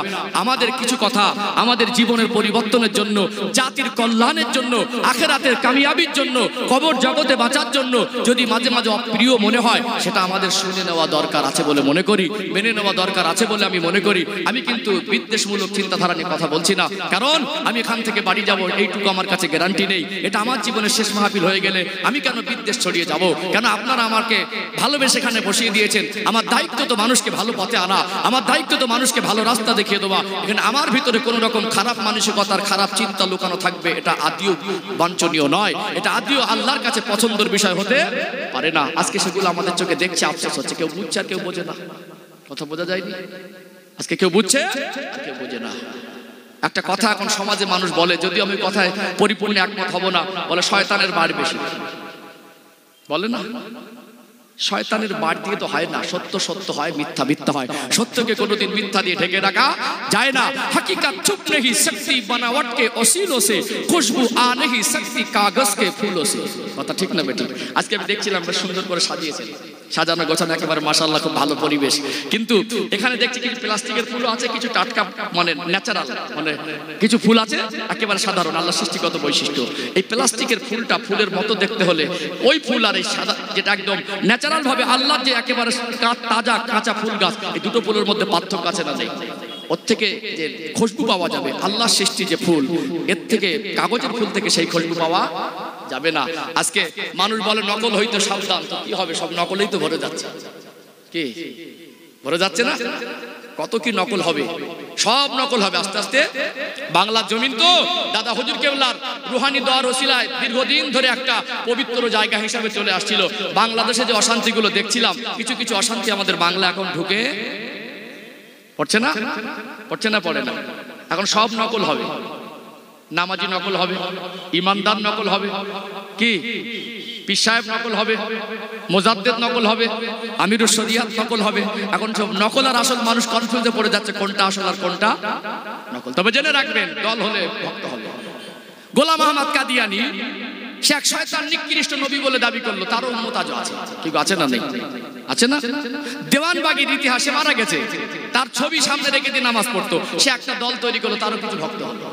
বাংলাদেশে হিজবুত তৌহিদ বলে একটা দল আছে না, ব্রেক মারা নামাজ আছে না? তার মুখে সে ইবলিসের মুখে দাড়ি দেয়, কি মাথায় টুপিও দেয় না। সে একজন মানে ইসলামের একজন ভীষণ বড় নেতৃত্ব, সে নতুন একটা মতবাদ শুরু করে, তারও কিছু ভক্ত হচ্ছে। কি হচ্ছে না? হয়। দল হলে ভক্ত হবে। আগামী দিন যত দল মত তৈরি হবে, সব দল মতে ভক্ত হবে। যে আজও যদি কোনো ভণ্ড নবীর আবির্ভাব হয়, তারপরে কেউ তাকে উম্মত বলে আমরা মানবো না, কেউ একজন হয়তো মেনে নেবে। দেখতে পাচ্ছেন কিছুদিন আগে ওই একটা বিষয়ের সামনে আসছিল, ইমাম মাহাদি। পাকিস্তানের একজনকে ছবি দিয়ে প্রচার করা হলো, ইনি ইমাম মাহাদি। অনেকে তাকে বলছে হ্যাঁ ইনি ইমাম মাহাদি, ঠিক বলছে না? বলেন। আজকে জাতি তো নিজের বিবেচনা দিয়ে বিবেক দিয়ে বিবেচনা করা ভুলে যাচ্ছে, যার কারণে আজকে আমাদের অবনতি কিছুটা অনেকটা বেশি পরিমাণে পরিলক্ষিত হচ্ছে। আল্লাহ আমাদের বোঝার মতো তৌফিক দান করেন, বলেন আল্লাহুম্মা আমিন। আবার কিছু কথা মানুষকে গুছিয়ে বললে তার উপর আক্রমণ, এগুলো সূক্ষ্ম আলোচনা। কেন আমার জীবনটা পরিবর্তন দরকার। আমি এমন একটা মানসিকতা মানুষের সঙ্গে মিশবো, তার জীবন যদি পবিত্র না হয়, তার চিন্তাধারা যদি পবিত্র না হয়, তার আসারাতটা কিছু সাধারণ মানুষের মধ্যে পড়বে। কথা ঠিক না বেঠিক? কারণ এই ইন্না মিনাল বায়ান ইলা সিহরা, বায়ান হচ্ছে একটা জাদু। এখানে মানুষকে অনেক সময় উত্তপ্ত করে দেওয়া যায়। একটা আলেম বক্তব্যের মাধ্যমে মানুষকে কাঁদিয়েও দেয়, একটা আলেমের বক্তব্যের মাধ্যমে মানুষ হেসেও ফেলে, একটা আলেমের বক্তব্যের মাধ্যমে মানুষ অনুতপ্ত হয়, একটা আলেমের বক্তব্যের কারণে মানুষ আবার কি করে, হিংস্র হয়ে যেতে পারে। এই জন্য আমাদেরকে একটু সাবধানতা অবলম্বন করা দরকার আছে না? নেই? আছে। আছে না? আমরা সব উন্নতি করছি, কিন্তু আমাদের ভিতরের যে চিত্র, ভিতরের মানসিকতা, ভিতরের মনুষ্যত্ব, ভিতরের যে লুকানো চরিত্র, ওইটুকু আমাদের ঘাটতি এসে যাচ্ছে। এই পবিত্রতা, ভিতরের পবিত্রতা দরকার। কারণ বাইরে যদি খারাপ হয়, ভিতর পরিবর্তন হলে উপরটা সহজে ভালো হবে। আর উপরে যদি খারাপ ভালো হয়, সাজানো গোছানো হয়, অভিনয়ের হয়, ভিতরে খারাপ থাকলে ওটা পরিবর্তন খুব কঠিন হবে। কি কঠিন হবে না? আর একটা পয়েন্ট বলি, এগুলো বিস্তারিত একটু বলছিলাম। তাহলে প্রথমে বলেছি গরিবরা নিরাপদ, ভালো মানুষ কিন্তু গরিব বলেছে নিরাপদ। আলেমরা তারা ভালো আলেম, কিন্তু কিছু মুসল্লি আর ডেঞ্জার কমিটির মুসল্লির কারণে তারাও নিরাপদ নয়। ভালো জায়গা যেখানে মানুষ এসে আল্লাহর ওলি হয়ে ঘরে ফিরেছে, সেই দরবারের প্রতি মানুষের হিংসা হচ্ছে না, হয় না? হ্যাঁ, আল্লাহর ওলির দরবারে গিয়ে আল্লাহর ওলি হয়ে ঘরে ফেরে, আর এখন আল্লাহর ওলির দরবারে গিয়ে গালাগালি শিখে ঘরে ফিরছে। কে ওখান থেকে ঘুরে এসে আল্লাহর ওলিকে আমি আল্লাহর ওলি বলে মানছি, আর একজনকে গালাগালি দিচ্ছি, তাহলে পার্থক্য আছে না? নেই? কথা মনে বুঝতে পারছেন? সম্মানিত ভাইরা, এই জন্য বলছি, আজ ভালো জিনিসকে মানুষ ভালোভাবে নিতে পারছে না, তার মানে মনুষ্যত্ব খারাপ। আল্লাহ আমাদের বোঝার তৌফিক দান করেন। একটা কথা বলি ইনশাআল্লাহ। ও ভাইজানেরা, সোনার মানিক যুবকেরা, আব্বারা মায়েরা, আর একটা পয়েন্ট আপনাদের কাছে তুলে ধরি। এই পয়েন্টটাও বলা আপনাদের কাছে দরকার, যেহেতু আমার আলোচনার বিষয়বস্তু হলো হিংসা। একটু গভীরভাবে উপলব্ধি করার চেষ্টা করেন। আজকে দেখবেন আপনার এই ভোগালী গ্রামে যদি কেউ সুখে থাকে, যদি কেউ শান্তিতে থাকে, যদি কেউ ধনী হয়, যদি কেউ একটু বড় লোক হওয়ার তো চেষ্টা করে, যদি আল্লাহ তার সুখ শান্তি দেয়, একটা মানুষ যদি সুখে থাকে, একটা মানুষের ভালো থাকা, সুখে থাকা একদল মানুষের সহ্য হয় না, তার প্রতিবেশীর মধ্যে কিছু হিংসুককে দেখা যায় কি যায় না? এই গ্রামের মানুষ কেউ যদি সুখে থাকে, জেনে রাখবেন তার পিছনে হিংসা করতে ওই মালঞ্চ থেকে মানুষ আসবে না, আর ভোজের হাট থেকে মানুষ আসবে না। আপনার কাছের মানুষ প্রতিবেশীর মধ্যে মানুষের শত্রু তৈরি হয় কি হয় না? প্রতিবেশীর মধ্যে হিংসা করা যাবে না। আলেমদের সম্মান আর ভালো থাকা দেখে হিংসা করা যাবে না। একজন সম্মানী দরবার দাদা হুজুর কেবলার আওলাদদের সম্মান দেখে হিংসা করা যাবে না। একজন গরিবের ছেলে যদি হাফেজ আলেম হয়, তাকে দেখে হিংসা করা যাবে না। অতএব ভালো জিনিসকে যদি ভালোভাবে মেনে নিতে না পারি, আসলে আমার মনুষ্যত্বটাই ভালো না, এটা আল্লাহর পছন্দ নয়। জেনে রাখবেন, আজকে দিনে দেখবেন একটা মানুষের উঠতি মুখে বাধা, কেউ একটু বড় হতে যায়, কেউ একটু ধনী হতে যায়, একদল মানুষ হিংসা করে নিচের থেকে টান দেয়, আর একদল মানুষ মনে করে আমি ধনী, ও আবার কেন হবে, উপর থেকে চাপ দেয়। আছে না নেই? এতে এখানে একটু ব্যাখ্যা দেই, এই ব্যাখ্যাটা একটু বিস্তারিত হবে, কেননা এ রোগ আমাদের প্রত্যেকটা গ্রামে ঢুকে আছে। প্রতিবেশীর উপরে হিংসা করা যাবে না। একজন ধনী আর একজন গরিব, আল্লাহ দয়াময় তিনি যদি মনে করতেন গোটা বিশ্বে যত মানুষ আছে প্রত্যেকটা মানুষকে কোটি কোটি টাকার মালিক বানিয়ে দিতে পারতেন কি পারতেন না? আমার আল্লাহ তিনি যদি প্রত্যেকটা মানুষকে কোটি কোটি টাকার মালিক বানিয়ে দিতেন, বলুন তো দেখি, আজকে পরনার পোশাক হয়তো আমরা খুঁজে পেতাম না। একজন কোটি কোটি টাকার মালিক, সে তো পোশাক বানানোর কাজ করতে রাজি হবে না। আল্লাহ মানুষকে দুই রকম জীবন দিয়েছে, একটা হলো গরিবী জীবন, আর একটা হলো ধন সম্পদের জীবন। এই গরিবী জীবন আল্লাহ যাদের দিয়েছেন, অভাবটা তার জন্য পরীক্ষা। আল্লাহ যাদেরকে আর্থিক সচ্ছলতা দিয়েছে, সম্পদটা তার জন্য পরীক্ষা। বরং আমি গরিব বলে আমার ভাই ধনী হচ্ছে, হিংসা করা যাবে না। কেন হিংসা করা যাবে না? একটু ব্যাখ্যার দরকার আছে না নেই? আছে না নেই? অতএব গরিবী জীবন এটা আল্লাহর কাছে পছন্দের। গরিবদের জন্য আমার নবী তিনি একটু বেশি সান্ত্বনা দিয়েছেন না দেন নাই? নবী আমার সোনা জবানে বললেন, আল্লাহ পাক দুটো জগতে কাউকে কষ্ট দেবেন না। আমার আল্লাহ দয়াময় দুনিয়ায় যাকে কষ্টে রাখবেন, ওই মানুষটা গরিবী হালাতে থেকে যদি আল্লাহর উপরে সন্তুষ্ট থাকে, হারাম হালালের যদি বাদ বিচার করে জীবন যাপন করে, যদি অভাব অনাটনের ভিতর থেকে সবর করে, আমার আল্লাহ দয়াময় ওই ব্যক্তিটাকে ধনীদের থেকে 500 বছর আগে আল্লাহ জান্নাত নসিব করে দেবেন। জোরে বলুন সুবহানাল্লাহ। অতএব মাল বেশি হলে হিসাব বেশি হবে। আমার নবী বলেছেন গরিবদের জন্য সান্ত্বনা আছে না নেই? অতএব গরিবী জীবনে আছি, লটারি কেটে ধনী হব এ স্বপ্ন দেখা যাবে না। একটু অভাব অনাটন আসলে বন্ধনের ব্যাংকের দ্বারস্থ হওয়া যাবে না। আগের দিনে মানুষের অভাব ছিল, ঈমান কিন্তু মজবুত ছিল। বাড়িতে কি রান্না করবে এই খাবারটুকু ছিল না। অন্যের বাড়ির থেকে পান্তা ভাত চেয়ে এনে বাচ্চাদের মুখে তুলে দিয়েছে। নিজেরা অনাহারে ছিল, তারা গ্রুপ লোন আর বন্ধনের ব্যাংক খুঁজিনি। ও ভাইয়েরা বাবাজিরা, আগের দিনে সকালে কি রান্না হবে বাড়িতে কিছুই নাই। বেলা 12টা বেজে গেল, পাশের বাড়ির চাচির কাছ থেকে চাল ধার করে এনে রান্না করা হলো। তথাপিও তারা বন্ধন আর গ্রুপ লোনের ধারস্থ হয়নি। তারা দুনিয়া জমিনে বিবি বাচ্চার মুখে, আব্বা মার মুখে শাক ভর্তা দিয়ে, ডাল ভাত দিয়ে হারাম খাদ্যটা তারা তুলে দেয়নি, হালাল খাদ্যটা তুলে দিয়েছে। আজ মাটির ঘর পাকা ঘর হয়ে গেল, ঘরে এসে গেল ফ্রিজ, ঘরের মধ্যে গোশতটা ফ্রিজে পচে গেল, সবজিগুলো শুকিয়ে গেল, ঘরে বস্তাকে বস্তা চাল টাল করে রাখা রয়েছে। তারপরেও আজকে মানুষ চলার মতো চলে যাচ্ছে, নিজের ইচ্ছা করে হারামের রাস্তা বেছে নিচ্ছে না, নেয় না, নিচ্ছে না, নেয় না। অতএব আপনি পরীক্ষায় উত্তীর্ণ হতে পারলেন না কেন? আপনি লটারি কেটে কোটিপতি হওয়ার স্বপ্ন দেখছেন। লটারি তো আপনার জন্য হারাম। আল্লাহ দয়াময় ইসলামিক জীবন ব্যবস্থার মধ্যে যেটাকে নিষিদ্ধ করেছেন, যেটাকে হারাম করেছেন, আমার আল্লাহ ওই নিষিদ্ধ করার পিছনে মানব জাতির কল্যাণ আছে না নেই? আছে না? ভাঙড় এলাকায় এখন লটারিতে আবার কোটিপতি হলে সেগুলো নিউজ হয়। কি সারাদিন হালাল টাকা রোজগার করে সন্ধ্যাবেলা লটারির দোকান ধরে ঘুরঘুর করছে, কোটিপতি হওয়ার স্বপ্ন। আল্লাহ যদি মনে করে তোমাকে ধনী করব না, তোমার ক্ষমতা নেই। আল্লাহ যদি মনে করে বিশ্বের সব থেকে ধনীকে 1 সেকেন্ডের মধ্যে ফকির করবো, আল্লাহ পারে না? যারা সায়েন্স পড়া ছেলেরা যুক্তি বোঝে, আল্লাহর হিকমত বুঝতে চায় না। কি বোঝে? সবসময় যুক্তি খাড়া করে না? একজন সায়েন্সের ছেলে যদি যুক্তি দেয় যে আল্লাহ একটা পৃথিবীর সেরা ধনীকে 1 সেকেন্ডে কি করে ফকির করবে, সে যুক্তি দেবে পৃথিবীর 10টা রাষ্ট্রে ব্যবসা আছে, তার যদি ব্যবসার গোডাউন চীনে আছে সুনামি হয়ে পানিতে চলে যায়, লন্ডনে আছে আগুন লেগে পুড়ে যায়, মিশরে আছে দখল করে নিলে, পাকিস্তানে আছে ওখান থেকে দখল করে তাড়িয়ে দিলে, ভারতে আছে 1 সেকেন্ডে ফকির হবে না, যুক্তি দেবে। কিন্তু আল্লাহ বলে বান্দা আমার মাঠটা আলাদা। মানুষের যে আল্লাহ পাক সুস্থ মানসিকতা দিয়েছে, আমরা মানসিক সুস্থ আছি, আল্লাহ পাক চাইলে 1 সেকেন্ডেরও কম সময় আমাদেরকে পাগল বানিয়ে দিতে পারে না? আল্লাহটা শুধু স্মৃতি শক্তিটা ছিনিয়ে নেবে, পরনার কাপড়গুলো খুলে ফেলে দিয়ে বলবে দুনিয়া আমার কেউ নেই।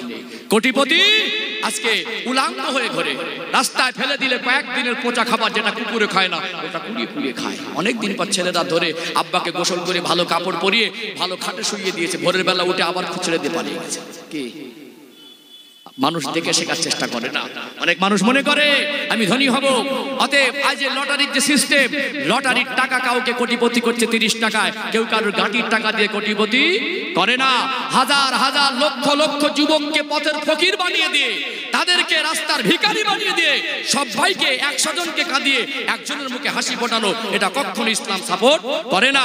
লক্ষ লক্ষ মানুষকে কাঁদিয়ে, লক্ষ লক্ষ মানুষের সংসার অভাব ঢুকিয়ে দিয়ে একজনকে কোটিপতি করে দাও, ইসলামের জীবন ব্যবস্থা আমাদের দেয়নি। বছরে বছর ধরে লটারি কাটছে, বাচ্চার স্কুলের প্রাইভেটের ফিস 3 মাস বাকি, বাচ্চার একটা ভালো কিতাব কিনে দেয় না, বাচ্চাকে একটা ভালো মাস্টারের কাছে পড়ায় না, একটা ভালো শিক্ষা প্রতিষ্ঠানে দেয় না, ও লটারি নিয়ে ব্যস্ত আছে। যদি ওই টাকাটা লটারি না কেটে ওর বাচ্চার পিছনে খরচা করতো, ওর বাচ্চাটা প্রকৃত মানুষের মতো মানুষ হতো। ওই টাকা দিয়ে যদি একটা এতিম বাচ্চাকে লেখাপড়া শেখাতো, ওর জন্য সাদকায়ে জারিয়া হতো। ওই টাকা দিয়ে যদি একটা অসহায় মানুষের মুখে হাসি ফোটাতো, আল্লাহ খুশি হয়ে যেত। কথা ঠিক না বেঠিক?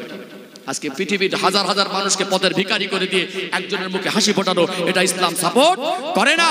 ও পয়সা, ওটা হাজার হাজার মানুষের কষ্ট মেহনতের চোখের পানি থেকে নিয়ে সে খানিকটা রাখলো, তোমাকে কিছু দিল। অতএব তুমি সেই জিনিসটা আল্লাহ যেটা নিষেধ করেছেন, যেটা জাতির জন্য মানুষের জন্য কল্যাণ নয়, ওটা আল্লাহ নিষেধ বাণী করে দিলেন। আজকে ঈমান এত কমজোর হয়ে গেল, আজকে চলে গেল কোটিপতি হবার স্বপ্ন। কোটিপতি হবার কোন রাস্তায় করেছো, কোন রাস্তায় ব্যয় করেছো, তিল তিল করে হিসাব দিতে হবে। খাও তো 150 চালের ভাত, কেন তোমার হারামের প্রতি লোভ? সম্মানিত ভাইয়েরা, এটা ঈমান কমজোরি হয়ে যাবার আলামত। কথা ঠিক না বেঠিক? আমি আমার ভাইদের বলবো, ব্যবসা করেন, হালাল রুজি উপার্জন করেন, তারপরে আল্লাহ ধনী আর গরিব ভাগ করেছেন। আল্লাহ যদি মনে করেন আপনাকে গরিব করে রাখবেন, আপনি চেষ্টা করে কোটিপতি হতে পারবেন না। আল্লাহ যদি মনে করেন আপনাকে সম্পদশালী বানাবেন, তাহলে আপনি সহজেই সম্পদশালী হলে ভাইজান এসে গেছেন, একটু আওয়াজ দেন তো নারী তাকবীর, আর একটু প্রাণ ভরে আওয়াজ দেন নারী তাকবীর। সিলসিলায়ে হক মুজাদ্দিদ জামান, সিলসিলায়ে হক মুজাদ্দিদ জামান, আওলাদে মুজাদ্দিদ জামান, আওলাদে মুজাদ্দিদ জামান ভাইজান হুজুর কিবলা নারে তাকবীর, নারে তাকবীর। ভাইজান হুজুর এসে গেছেন আপনাদের খেদমতে, যত সময় এসে পৌঁছাবেন ইনশাআল্লাহ। যে কথা বলছি, তাহলে আল্লাহ রিজিকের মালিক, আমি কেন হারাম পথ বেছে নেব? কথা ঠিক না বেঠিক? সম্মানিত ভাইরা, অবাক হয়ে যাবেন, আল্লাহর কোরআনের আয়াতগুলো বুঝবেন, ব্যাখ্যা বিশ্লেষণ বুঝবেন, কঠোর হৃদয়টা আল্লাহ নরম করে দেবেন। আল্লাহ পাক কোরআন শরীফে বলেছেন, ওমা মিন দাব্বাতিন ফিল আরদি ইল্লা আলাল্লাহি রিজকুহা, আমি আল্লাহ হলাম রিজিকের মালিক। ভাবতে পারেন, যেদিন মায়ের গর্ভে ছিলাম, একটা নিরাপদ জায়গা আল্লাহ আমাকে ধীরে ধীরে বড় করলেন, আপনাকে ধীরে ধীরে বড় করলেন। সেদিন কে খাইয়েছিলেন? মায়ের গর্ভে ছিলাম, সেদিন কে খাইয়েছিল? আল্লাহ। সেদিন আল্লাহ খাওয়ালেন। একটা বাচ্চা ভূমিষ্ঠ হলো, বলুন তো বাচ্চাটা কি জোরে জোরে কথা বলতে পারে? বাচ্চার 1 মাস বয়স খুব জোরে হাসতে পারে? হাসির শব্দ আল্লাহ দেয়নি, কথা বলার শব্দ আল্লাহ দেয়নি, কিন্তু একটা শব্দ আল্লাহ দিয়েছেন, বাচ্চার ভিতরে কান্নার আওয়াজ। কিসের আওয়াজ? আল্লাহ যদি চাইতেন ওই কান্নার আওয়াজটা না দিতে পারতেন। আল্লাহ যে বলেছেন আমি আল্লাহ রিজিকের মালিক, তাহলে বাচ্চাটা যখনই ক্ষুধা পাবে, ও দুনিয়ার মানুষের তৈরি শক্ত খাবার মতো ক্ষমতা ওর শরীরে নেই বলে আমি আল্লাহ ওর জন্য, ওর মায়ের স্থানে ওর জন্য সব থেকে উপকারী আর ওর জন্য সব থেকে ভালো যে রেজেকটা আমি মনে করেছি উত্তম রেজেক ওর মায়ের স্থানে দিয়েছি। ও যে ক্ষুধা পেয়েছে, আমি আল্লাহ যখন রেজেকের মালিক ঘোষণা করেছি, তাহলে আমার বান্দা অনাহারে থাকবে, এটা আমি আল্লাহ সহ্য করতে পারবো না। আল্লাহ কথা বলার আওয়াজ দিলেন না, হাসির আওয়াজ দিলেন না, কিন্তু কান্নার আওয়াজ দিলেন। ক্ষুধা পেলেই বাচ্চা কাঁদে, মা বুঝতে পারে আমার বাচ্চার ক্ষুধা লেগেছে। আল্লাহ পাক তার দেওয়া বরাদ্দ রিজিকটাকে তার মার স্থানে দিয়েছেন, ওটা বাচ্চার কাছে আল্লাহ পৌঁছে দেন। জোরে বলুন। তাহলে আল্লাহ সেদিনও খাওয়ালেন, সেদিন আল্লাহ আমাদেরকে বড় করলেন। আজকে 2 টাকা হয়েছে, পয়সা একদল মানুষ বলে আমি খাই, আমার টাকা, আমার রোজগার। একদল মানুষ মনে করে যে আমি গরিব, আমি ধনী হব, আমি বড় লোক হব। তোমার ক্ষমতা নেই ধনী হবার, তুমি তাকব্বারি করে, তুমি মাতব্বারি করছো, তুমি আল্লাহ দেখিয়ে দেবা শান্তির রাস্তা ভুলে হারাম পন্থায় তুমি বড় লোক হবে। মনে রাখবে, তিল তিল করে আল্লাহ হিসাব নেবে। এই জীবন ব্যবস্থা ইসলাম আমাদের দেয়নি। লটারি কেটে ধনী হবার স্বপ্ন বাদ দেন, আল্লাহর কাছে হালাল রিজিক চান। ওই 150 চাল তো রুজি। আল্লাহ আমার বিবির মুখে, আমার বাচ্চার মুখে, আমার আব্বা মার মুখে আমি যেন হালাল খাদ্য তুলে দিতে পারি। একটা ছোট ব্যবসা করেন, একটু রোজগার করেন, আল্লাহ তার মধ্যে থেকে হালাল রুজি দেবে। নামাজ পড়েন, কোরআন তিলাওয়াত করেন, আল্লাহর কাছে রিজিক চান, আমার আল্লাহ আপনার জন্য উত্তম রিজিক বরাদ্দ করে দেবেন। জোরে বলুন। কথা ঠিক না বেঠিক? আমাদের ইমানি কমজোরি, আল্লাহর সঙ্গে বান্দার সম্পর্ক কমজোর, নবীর সঙ্গে উম্মতের সম্পর্ক কমজোর। আজকে মানুষ লোভে পড়ে গেছে। কিসে পড়ে গেছে? লোভে পড়ে গেছে না? মনে রাখবেন, রুজির মালিক আল্লাহ স্বীকার করার জায়গা নেই। আপনার যখন রুজির জিম্মাদারি আল্লাহ, আপনি কেন নিজের আখিরাতকে বরবাদ করছেন? আপনি কেন নিজে আপনার হারাম জিনিস ঘাড়ে করে এনে বয়ে এনে আপনার পরিবারের সবাইকে খাইয়ে আপনি তো বড় গোনার বোঝাকে বাড়াচ্ছেন। সম্মানিত ভাইয়েরা, আল্লাহ যে রিজিকের মালিক অস্বীকার করার ক্ষমতা নেই। কেউ বলবেন আমি যদি না খাটি খাওয়া হবে না, আল্লাহ বলবেন খাটলেও আমার রিজিকটা, আমার নিয়ামত অস্বীকার করার জায়গা। সকাল থেকে খেলেন কি? ভাত খেলেন, রুটি খেলেন, কোথা থেকে হলো? জমিনের ফসল। সবজি খেলেন, জমিনের ফসল। একটা মানুষ বিশ্বের সেরা ধনী হয়েও ও তার টাকার বলে একটা ধান থেকে 20 পাতা বার করতে পারবে না, একটা দানা থেকে একটা গাছ বার করতে পারবে না, একটা গাছকে টাকার বলে বড় করে তাকে ফসল ফলাতে পারবে না, ফুল থেকে ফলে পরিণত করতে পারবে না। আল্লাহ বলে বান্দা তোরা যা খাস ওটা আমার দয়া দিয়ে আমি দুনিয়ার রিজিককে তোদের জন্য বরাদ্দ করেছি। জমিনের ফসল না হয় আসমানের অবতীর্ণ করা রহমতের পানি। কথা ঠিক না বেঠিক? আমার আল্লাহ যদি 10-20 বছর 30 বছর আসমান থেকে পানি বর্ষণ বন্ধ করে দেয়, দুনিয়ার নেতা কেতা মন্ত্রী পয়সাওয়ালা মোস্তান লিডার পালাবার রাস্তা খুঁজে পাবে না। কি কোথায় যাবে?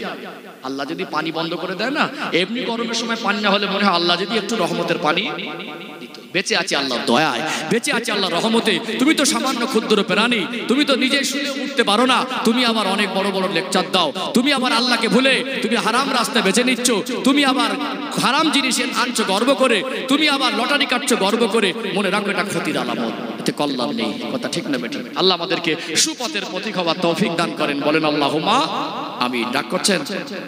ও ভাই জানেরা, সোনার মানিক যুবকেরা, আব্বারা মায়েরা, এইটুকু বোঝাতে গিয়ে বলেছি আল্লাহ আমার স্মৃতি ঠিক রেখেছে, ওয়াজের লাইন আমি ভুলে যাইনি। আমি বোঝাচ্ছিলাম আল্লাহ দয়াময় কিছু মানুষকে গরিব করে রেখেছেন না রাখেননি? গরিবী জীবন, অভাব অনাটনের জীবনটা, এটা আল্লাহর কাছে পরীক্ষার। দেখি আমার বান্দা গরিবী হালাতে থেকে কতটুকু আমার উপরে সন্তুষ্ট থাকে। আর গরিবদের জন্য আল্লাহ দয়াময় আখিরাতটা সহজ করেছেন না করেননি? আরো সান্ত্বনা বাণী যদি দেই, নবী আমার তিনি নিজে নিজে গরিবী জীবনটা পছন্দ করে নিয়েছিলেন না নেন নাই? নিয়েছিলেন না নেন নাই? আমার নবী যদি মনে করতেন দুনিয়ায় ভোগবিলাসের জীবন অতিবাহিত করব, আমার নবী যদি মনে করতেন দুনিয়ায় ধন সম্পদের মালিক হব, তিনি পৃথিবীর সেরা ধনী হতে পারতেন কি পারতেন না? তিনি নিজেই গরিবী জীবন বেছে নিলেন। তিনি বলতেন মাল বেশি হলে হিসাব বেশি হবে, আমি গরিবী জীবন বেছে নিয়েছি, গরিবদের সঙ্গে হাসরের ময়দানে উঠব। ও আমার ভাইরা বাবাজিরা, অভাব অনাটন আসলে সবর করতে হবে। ইন্নাল্লাহা মা'আস সাবিরিন, আমার আল্লাহ বললেন নিশ্চয়ই আমি আল্লাহ সবরকারীর সঙ্গে থাকি। অনেক আমল আছে ভালো আমল, কিন্তু সব আমলে আল্লাহ বান্দার সঙ্গে থাকি এই কথা বলেননি। কিন্তু আমার আল্লাহ দয়াময় একটা আমল এত বেশি পছন্দ, আমার আল্লাহ দয়াময় একটা আমলকে এত বেশি ভালোবাসেন, ওই আমলটা যার ভিতরে থাকবে আমার আল্লাহ তিনি বললেন নিশ্চয়ই আমি আল্লাহ তার সঙ্গে থাকবো। তুমি গরিব তো কি হয়েছো, অভাবে অনাটনে তুমি যদি সবর করো, তোমার সঙ্গে যদি আমার আল্লাহ থাকে, তোমার ওই অভাবের মধ্যেও আমার আল্লাহ নিশ্চয়ই তোমার একটা ভালো ব্যবস্থা করে দেবে। কি গো বলেছে হজকারীর সঙ্গে থাকি? আল্লাহ বলেছেন হজকারীর সঙ্গে থাকি? বলিনি। আল্লাহ বলেছেন দানকারীর সঙ্গে থাকি? বলিনি। আল্লাহ বলেছেন ইন্নাল্লাহা মা'আস সাবিরিন, আমি আল্লাহ সবরকারীর সঙ্গে থাকি। জোরে বলুন। সবর অনেক বড় নিয়ামত। ধৈর্যশীল মানুষদের সমাজে সম্মান কম। কি কম? ওয়েট কম।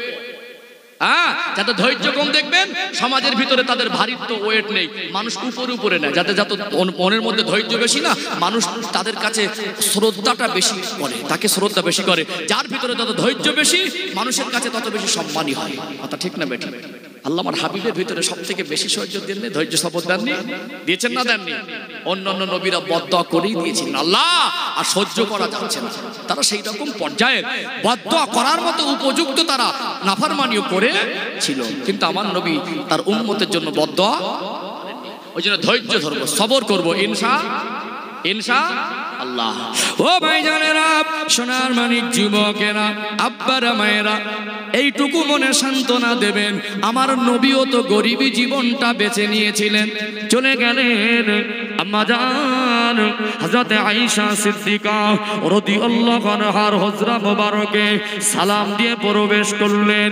ও বিবি আয়েশা, ঘরে কি কোনো খাবার আছে? ঘরে খাবার মতো কি কিছু আছে? আম্মা জান হযরতে আয়েশা সিদ্দিকা রাদিয়াল্লাহু আনহা আল্লাহর নবীর পূর্ণিমার চাঁদের মতো চমকানো চেহারার দিকে তাকালেন। ইয়া রাসূলুল্লাহ, ইয়া হাবিবাল্লাহ, আমি আয়েশার ঘরে আপনার খেদমতে দেওয়ার মতো তেমন কোনো খাবার নাই। আল্লাহ নবী বললেন, আয়েশা, আমি হলাম তোমার স্বামী, আমি আল্লাহর নবী হলেও তোমার স্বামী, তুমি আমার স্ত্রী, আমি তোমাকে উন্নত মানের ভালো খাবারের ব্যবস্থা করতে পারি না, মন পছন্দের মতো পোশাক আমি বেশি পরিমাণে দিতে পারি না। ও বিবি আয়েশা, তুমি কি মন খারাপ করো? না ইয়া রাসূলুল্লাহ, আমি আয়েশা, আমি বড় সৌভাগ্যবান। দুনিয়ার মেয়েরা একটা পুরুষকে স্বামী হিসাবে পেয়েছে, আল্লাহ দয়াময় আমি আয়েশাকে বিশ্ব নবীর স্ত্রী হওয়ার মতো সুযোগ দিয়েছে। আমি আয়েশা আল্লাহ নবীর স্ত্রী হতে পেরে আমি আমার জীবনটা ধন্য মনে করছি। আমার নবী যদি অনাহারে থাকতে পারে, আমার রাসূল যদি তিনি ধৈর্য ধারণ করতে পারে, আমি নবীর স্ত্রী হয়ে আমি কেন ধৈর্য ধারণ করতে পারবো না? হুজুর, আপনার ভালোবাসায়, আপনার মহব্বতে আমি সবটুকু সবর করে নেই। আল্লাহ নবী বললেন, আয়েশা, আমার আল্লাহ আমাকে এত বেশি ভালোবাসেন, আমার আল্লাহ আমাকে এত বেশি মহব্বত করেন, আমি যদি ভোগ বিলাসের জীবন বেছে নিতাম, আমার আল্লাহকে যদি আমি নবী বলতাম, আমার আল্লাহ দয়াময় আমি রাসূলুল্লাহর জন্য উহুদ পাহাড়টাকে সোনায় পরিণত করে দিত। সেই নবী তিনি গরিবী জীবন বেঁচেছেন। এইটুকু মনে সান্ত্বনা দেবেন, হারামের তামাশে যাব না, আল্লাহ আমাকে না খাইয়ে রাখবে না, আল্লাহ আমাকে ধৈর্য ধারণ করার তৌফিক দেন। আল্লাহ আমি একটা রোজগার করছি, একটা ব্যবসা করছি, চাষবাস করি, আল্লাহ আপনি হালাল রুজিতে বরকত দেন। আমি কেন আল্লাহ, আপনি তো নিষেধ করেছেন ওই রাস্তায় গিয়ে, আমি কেন গুনাহগার হব? আল্লাহ আপনি তো আমাকে ভালোবাসেন, আপনি তো আমাকে জাহান্নাম থেকে বাঁচানোর জন্য আল্লাহ আমাদের জন্য নবী রাসূলকে পাঠিয়েছেন, আমাদেরকে আলোর রাস্তা দেখিয়েছেন। আল্লাহ আমি তো আপনাকেই ভালোবাসি, আল্লাহ আপনার দয়ায় বেঁচে আছি, আল্লাহকে ডাকুন না। আল্লাহ আমি যেন হালাল উপার্জন করে আমার নিষ্পাপ বাচ্চার মুখে তুলে দিতে পারি, বাবা মার মুখে তুলে দিতে পারি, আল্লাহ দয়া হবে, আল্লাহ একটা হালাল রিজিকের, উত্তম রিজিকের ব্যবস্থা করে দেবে। জোরে বলুন। সব রয়েছে, তারপরে বলছে গ্রুপ লোন তুলে এনে ভাই আর ভাবি আনন্দ করে বাড়ি আসে, দেখে মনে হবে বিয়ে করে বাড়ি পাচ্ছে, মিটে গেলে আর একটা নেবো। মাথা চুলকাচ্ছে, মুসলমানের দিনকাল ভালো না। মুসলমান কাকে বলে জানো? মুসলমান কাকে বলে জানো? তুমি তো ডুবে থাকো হারামের সঙ্গে, তোমার কাছে কি দিনকাল ভালো করছো? সবরের মধ্যে তৃপ্তি পাওয়া যায়, ওটা টাকা দিয়ে তৃপ্তিটা পাওয়া যায় না। আল্লাহ আমাদের সবরকারীদের অন্তর্ভুক্ত করেন, বলেন আল্লাহুম্মা আমিন। কেন নবী নিজেই তো সবরের সবক দিয়েছেন, নবী নিজেই তো গরিবী জীবন পছন্দ করেছেন। কে আমাকে কি বললো দরকার নেই, নবী আমার গরিব ছিলেন, গরিবী জীবন বেঁচেছেন। আমার জীবন নবীর জীবন, কি নবীর জীবনটা আমার কাছে পছন্দের। নবী যখন গরিবী জীবন বেঁচেছেন, এতে আমার কাছে কোনো অসন্তুষ্ট জায়গা নেই। তারপরে বলবো, আমার ভাই যদি ধনী হয়, গরিব যেমন আছে কমের ভিতরে, কমিউনিটির ভিতরে, মুসলিম জাতির ভিতরে, আমার একটা ভাইয়ের যদি পয়সা হয়, কোটিপতি হয়, ধনী হয়, সম্পদশালী হয়, হিংসা করা যাবে না। দুনিয়ায় কত ইসলাম বিদ্বেষী মানুষ আছে, কাফের মুশরিক আছে, তারা কোটি কোটি টাকার মালিক। একজন মুসলমানের পয়সা হলে আপনার কষ্ট হয় কেন? বুক ফাটে কেন? কে কথা বোঝা যায়নি? কিছু কিছু মানুষের বুক ফেটে যায়। হুজুরদের পয়সা হবে কেন? হুজুররা তো পয়সা নেবে কেন? হুজুররা এত সুখে থাকবে কেন? কিছু মানুষের বুক ফেটে যায়। এই মানুষটা এই বাড়িতে এত সুখে থাকবে কেন?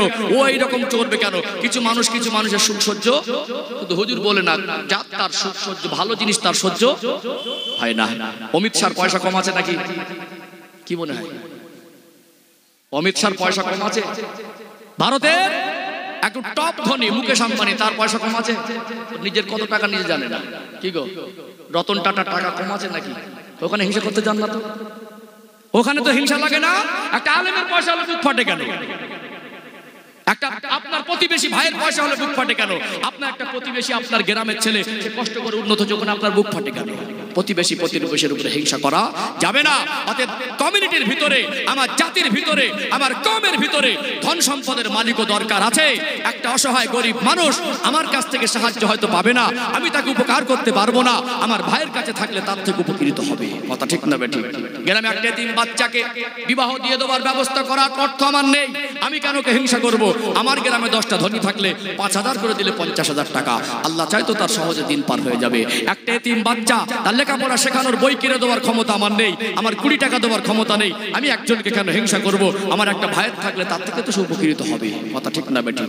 আল্লাহ নবী সাল্লাল্লাহু আলাইহি সাল্লাম তিনি হয়তো নিজে গরিবী জীবন বেছে নিয়েছিলেন, কারণ দুনিয়ার পৃথিবীর কোনো গরিব যেন দুঃখ করে বলতে না পারে। নবী তো ভোগ বিলাসের জীবন পছন্দ করেছেন, আমাদের দুঃখ কি বুঝবে? নবী বুঝিয়ে দিলেন, আমি ধনীদেরও নবী, গরিবেরও নবী। সম্মানিত ভাইরা, এইটুকু মনে রাখবেন, আল্লাহ নবী সাল্লাল্লাহু আলাইহি সাল্লামের দুটা জামাইয়ের কথা যদি বলি, একজন হলেন শেরে খোদা হযরত আলী রাদিয়াল্লাহু আনহু, অপরজন হলেন হযরত উসমান গনি রাদিয়াল্লাহু আনহু। আলী হুজুর ধনী না গরিব? খুবই গরিব। বিবাহের সময় দেনমোহরের টাকাটুকু কাছে নেই, দেহবর্ম বিক্রি করে দেনমোহরের টাকা জোগাড় করলেন আল্লাহ নবীর আদেশে। কিন্তু আল্লাহ নবীর আরেকটা জামাইকে লক্ষ্য করবেন, হযরত জিন্নুরাইন উসমান গনি রাদিয়াল্লাহু আনহু। ধনী ছিলেন না গরিব ছিলেন? ক টাকার মালিক আমরা। উসমান রাদিয়াল্লাহু আনহু আল্লাহ তো সম্পদ দিয়েছিলেন, অঢেল সম্পদ দিয়েছিলেন। আল্লাহু গানিগুন, আল্লাহ সিফাতি নাম হলো আল্লাহ সম্পদের মালিক, কিন্তু আল্লাহ তাকে এত সম্পদ দিয়েছিলেন, তার লকাব হলো উসমান গনি। কথা ঠিক না বেটা? এত সম্পদ আল্লাহ দিয়েছেন, আজও তার মালের বরকত কমেনি, আজও তার মাল সৌদি আরবে ব্যাংক অ্যাকাউন্টে জমা আছে, ওটা ইসলামের স্বার্থেই ব্যয় হয়। জোরে বলুন। এত অর্থ আল্লাহ দিয়েছিলেন, মাঝে মাঝে বলতেন আল্লাহ এত মালের আমি হিসাব দেবো কি করে। কিন্তু আল্লাহর নবী জানতেন আমার নেই, একদম আমার জামায়াত থাকলেও মানুষ উপকৃত হবে। যদি ধনীদের প্রতি নবীর কষ্ট হতো, ধনী হতো ইসলামে আপত্তি থাকতো, তাহলে আল্লাহর নবী এত বড় একজন সেরা নাম করা তদানীন্তন সময় একটা অন্যরকম ধনী, তারাকে তিনি জামাই করতেন না। নবী বুঝিয়ে দিলেন গরিব যদি দিনদার হয় তাকেও জামাই করো, দিনদার যদি ধনী হয় তাকেও জামাই করো। গরিবেরও প্রয়োজন আছে, ধনীরও প্রয়োজন আছে। আল্লাহ নবী সাল্লাল্লাহু আলাইহি সাল্লাম হলেন রাহমাতাল লিল আলামিন। কিছু মানুষ আছে দেখবেন যাত্রার কাছে হাত পাততে পছন্দ, যাত্রার কাছে ধার চাইতে মান সম্মান নষ্ট করে না, মুখ নষ্ট করে না। খুব যদি মনের মানুষ পায় যে কাছে চাইলে ফেরত দেবে না তার কাছে চায়, ঝট করে টাকা পয়সা ধার দেয় না। এমন একজন ব্যক্তি আল্লাহর নবীর কাছে এসে বললেন হুজুর খুব অসহায়ের মধ্যে আছে। আমি জানি মক্কার মানুষের, মদিনার মানুষের কাছে গিয়ে বাড়ি বাড়ি হাত পাততে তারা সবাই ফিরিয়ে দেবে, আপনি আমাকে ফেরত দেবেন। এত মনে আশা নিয়ে এসেছেন নবী রাহমাতাল লিল আলামিন। আল্লাহ নবী এত দয়াশীল, এত ভালোবাসতেন মানুষকে। ক্ষুধার্ত অনাহার, কয়েকদিনের খাওয়া নেই, 2 দিন প্লাস মনে করুন খাওয়া নেই। একটা রুটি হাতে নিয়েছেন খাবেন বলে, একটা ক্ষুধার্ত এসে দেবে হুজুর কিছু দেন। নবী বলতেন না আমি ক্ষুধার্ত, হাসি মনে বলতেন এটা আপনি নিয়ে যান। জোরে বলুন। আমি আপনি হলে 2 দিন ধরে খাওয়া নেই, একটা রুটি হাতে এসেছে খাবো বলে নিয়েছি, যদি কেউ সময় কেউ চায় দেবো বলে মনে হয়। মাঝে মাঝে তাবারকলি কামড়া কামড়ি হয়, কে মাঝে মাঝে হাড় আর গোশত নিয়ে মারামারি বেঁধে যায়, যায় না? আল্লাহ নবী সাল্লাল্লাহু আলাইহি সাল্লাম তিনি অবাক হয়ে গেলেন যে লোকটা আমার কাছে কত আশা নিয়ে এসেছে, যে হুজুর আপনার কাছে থাকলে আপনি খালি হাতে ফেরাবেন না। সেই নবী আমার 2 দিন অনাহারে থাকা জিনিস দিয়ে দিতেন, আজকে তার কাছে দেওয়ার মতো কিছু নেই। মনটা খারাপ হয়ে গেল, লোকটারও মন খারাপ হয়ে গেল, আল্লাহ নবীর মন খারাপ হয়ে গেল। সঙ্গে সঙ্গে মনে পড়ে গেল আমার নেই তো কি হয়েছে, আমার জামাই উসমান গনির আছে। নবী আমার হেসে বললেন যান আমার জামাই উসমান গনিকে গিয়ে বলবেন, এতটুকু বলবেন আল্লাহ নবী আপনার কাছে পাঠিয়েছেন, কিছু দিতে বলেছেন, আর কিছু বলা লাগবে না। জোরে বলুন। তাহলে যেমন আল্লাহ গরিবদেরকে অভাব দিয়ে পরীক্ষা করছেন, গরিবের কাছে অভাবটা পরীক্ষা, আর ধনীর কাছে সম্পদটা পরীক্ষা। মনে রাখবেন ধনীদের সব মাল কিন্তু তাদের নয়। আল্লাহ এই জীবন ব্যবস্থা মানুষকে দেয়নি। তুমি টাকার মালিক, কোটিপতি, তুমি ভোগ বিলাসের জীবন পার করবে, বিবি বাচ্চাকে নিয়ে রিল্যাক্সের সুখ শান্তির জীবন পার করবে, তোমার বাড়ির পাশে একটা এতিম অনাহারে যাবে, এই জীবন ব্যবস্থা ইসলাম দেয়নি। তোমার গ্রামে একটা স্বামী হারাবে মা, তার 2টো মেয়ের বিবাহ হয়ে গেল, জামাই 2টো দূরে চলে গেল, অসুস্থ হয়ে বিছানা সজ্জায় কাতরাচ্ছে, তার ঔষধ কেনার পয়সা হবে না, ইসলামে জীবন ব্যবস্থা দেয়নি। সম্মানিত ভাইয়েরা, গ্রামে একটা এতিম বাচ্চা লেখাপড়া শিখতে পারবে না, ইসলামে জীবন ব্যবস্থা আমাদেরকে দেয়নি। অতএব যেমন সম্পদ দিয়েছে, ওই সম্পদশালীর উপর আল্লাহ গরিবদের কিছু হক ক্লিয়ার করে দিয়েছে। ওয়াকিমুস সালাতা ওয়াতুজ যাকাত, আল্লাহ পাক যেমন নামাজ কায়েম করতে বলেছেন তেমন যাকাত প্রদানের হুকুম দিয়েছেন না দেয়নি। মানুষ নাফরমান, সব ধনীকে খারাপ বলবো না, সব মানুষকে এক পাল্লা আমি তুলি না। আলহামদুলিল্লাহ কিছু ধনী আছে, উদার মনের মানুষ, আল্লাহ তাদেরকে যেমন দিয়েছেন তারা ইসলামের স্বার্থে মানুষের অভাব অনাটনে উদার মনে ব্যয় করে। করে কি করে না? করে না? অতএব আমার কওম, আমার ভাই, এই গ্রামের মানুষ, ভোগালী গ্রামে হোক না 20টা 50টা ধনী, জলসায় চাঁদা চাইতে আসলো, আমি দিলাম 200 টাকা, 200 টাকাতে এত বড় জলসা রেজমান হবে না। কেউ দিয়েছে 2000 টাকা, তাহলে তো আমার ভাইয়ের আছে বলো তো দিয়েছে, সেখানে হিংসা করা যাবে না। বাড়ির পাশে একটা এতিম বাচ্চাকে আমি দিতে পারি না, আমার ভাইয়ের দ্বারা সে মানুষ হচ্ছে। অতএব অনেক এতিমখানা, অনেক মাদ্রাসা, অনেক মক্তব, অনেক ইসলামিক কাজ, অনেক বস্ত্র বিতরণ, আবার ধর্মীয় কাজে ধনীদের একটা মোটা অঙ্কের টাকা ব্যয় হয়। কিছু ধনী আছে টাকা 2 পিঠ চাটে, কিছু ধনী আছে কুঞ্জুস হার কিপটে, কিন্তু ওর জন্য ধনীদের উপরে হিংসা করা যাবে না। ভালো খারাপ থাকবে, তো ভালো মানুষ আছে, উদার মনের ধনী ব্যক্তিরাও আছে, আছে না নেই? আজকে মাঝে মাঝে অবাক হয়, কিছু ধনী আছে এখনো 2 টাকার কয়েন খুঁজছে, আস্তে আস্তে বন্ধ হয়ে যাচ্ছে না খুচরো পয়সা। জুমার দিন শুধু স্ত্রীকে বলবে খুচরো পয়সা নেই, খুচরো পয়সা বন্ধ হয়ে গিয়ে কিছু লোক চিন্তায় পড়ে গেছে। বাচ্চাকে 2 টাকার কয়েন দেবে, ছুঁড়ে ফেলে দেবে, কিছু হয় না। আজকে দিনে একটা বাচ্চাকে 2 টাকার কয়েন দেবে, আর জুমার দিন 2 টাকার কয়েন ফেলা এখন বন্ধ হয়। কিছু লোক বেঁচে বেঁচে রেখে দেয়, 1 সপ্তাহ ধরে পকেটে রেখে দিচ্ছে, ওইটা মসজিদে দেবো। ওই 1 সপ্তাহ পকেটে পড়ে আছে, কত 30 টাকা বাচ্চা খেয়ে নিল, ওটা সহ্য হয়ে গেল। রাগ করছে না আমার কথা? না কথা বাস্তব না বাস্তব? মাঝে মাঝে দেখি একটা গরিব মানুষ 10 টাকা, একটা ধনী মানুষ টং করে 2 টাকার কয়েন ফেলে, তাহলে মন সোজা? আল্লাহ দিয়েছে, তারপরে মন বড় করতে পারিনি। সম্মানিত ভাইরা, এইটুকু বলি, হিংসা করা সব ধনী খারাপ নয়। অতএব যাকাতের হুকুম আল্লাহ দিয়েছে না দেয়? দিয়েছে না? তোমার ধার নেই, ঋণ নেই, তুমি একেবারে ঋণ মুক্ত জীবন, তুমি নেশাব পরিমাণের বেশি অর্থ 1 বছর ধরে তোমার কাছে পড়ে আছে। অতএব তুমি হয়তো 10 লাখ টাকার মালিক, আল্লাহ বুঝিয়ে দিলেন লাখে 2,500 টাকা যদি হয়, 1 বছর ধরে 10 লাখ তোমার কাছে পড়ে আছে, ওই 10 লাখের যাকাতের হিসাব করে 25,000 টাকা ওটা তোমার না, তুমি যদি টাকার মায়ে পড়ে তুমি যদি গরিবের হক বঞ্চিত করো, এই সম্পদ তোমাকে জাহান্নামের কারণ বানাবে। সম্পদটা তোমার কাছে পরীক্ষার, আল্লাহ তোমাকে দিয়েছে, তোমাকে দিয়ে মন পরীক্ষা করছে। তোমাকে রাস্তার ভিখারি করে রাখতে পারতো, তোমাকে অন্ধ করে রাখতে পারতো, তোমাকে রাস্তার ভিখারি করে বসিয়ে দিতে পারতো। আল্লাহ তোমাকে দয়া করে সম্পদ দিয়েছে। কথা ঠিক না বেঠিক? আজকে দিনে কিছু মানুষ দেয়, আবার কিছু মানুষ, যে কথাটা বলবো বলা দরকার আছে, যে কিছু মানুষ জাকাতের নামে আজকে গরিবকে হ্যারাসমেন্টও করছে। যেমন কিছু ধনী মানুষ আছে, কিছু ধনী মানুষ আজকে জাকাতের নামে গরিবকে ছোট করছে। এটুকু বলে দেওয়া দরকার আছে না? নেই? যখন প্রসঙ্গ এসেছে একটু গুছিয়ে বলাও ভালো। আজকে কিছু মানুষ জাকাত দেবে, ভাব নেয় এই অমুক তারিখে আসবি, 30-40 জন গরিব অসহায়কে লাইনে দাঁড় করিয়ে দিল। শাড়িগুলো দিচ্ছে মশারির থেকে পাতলা, লুঙ্গিগুলো দিচ্ছে পলিস্টারের, একটা এতিম বাচ্চাকে প্যান্টগুলো দিচ্ছে 35-40 টাকা পাইকারি রেট। আল্লাহ নবী সাল্লাল্লাহু আলাইহি সাল্লাম বললেন, তোমার পছন্দের জিনিস যদি, তোমার মন পছন্দের জিনিস তোমার ভাইকে দিতে না পারো, প্রকৃত মুমিন হতে পারবে না। শ্বশুর বাড়ি 10,000 টাকা জিনিস পাঠালেন, বিবি বাচ্চার আবদার রাখতে গিয়ে 5,000 টাকা খরচা করলেন, গরিব বলে 50 টাকা শাড়ি দিলেন, ওটা পাপোসের জন্য উপযুক্ত না। 50টা লুঙ্গি জাকাতের মাল সরো হলো, 30টা কাপড় সরো হলো, ওটা পরতেও পারবে না, আর বিক্রি করে টাকাও সেরকম পাওয়া যাবে না, কারণ পাপোসের জন্য ব্যবহার করার উপযুক্ত না। এই দ্বিচারিতা কেন? এই রকম গরিবকে ডেকে হ্যারাসমেন্ট কেন?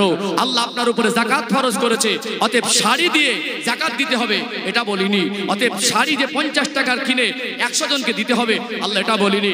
তোমার টাকায় জাকাতের হকদার তোমার রক্তের সম্পর্ক, নিকটস্থ আত্মীয়, তোমার প্রতিবেশীর মধ্যে যদি কেউ থাকে, তোমার গ্রামবাসীর মধ্যে যদি কেউ থাকে, তারা বেশি হকদার। কথা ঠিক না বেঠিক?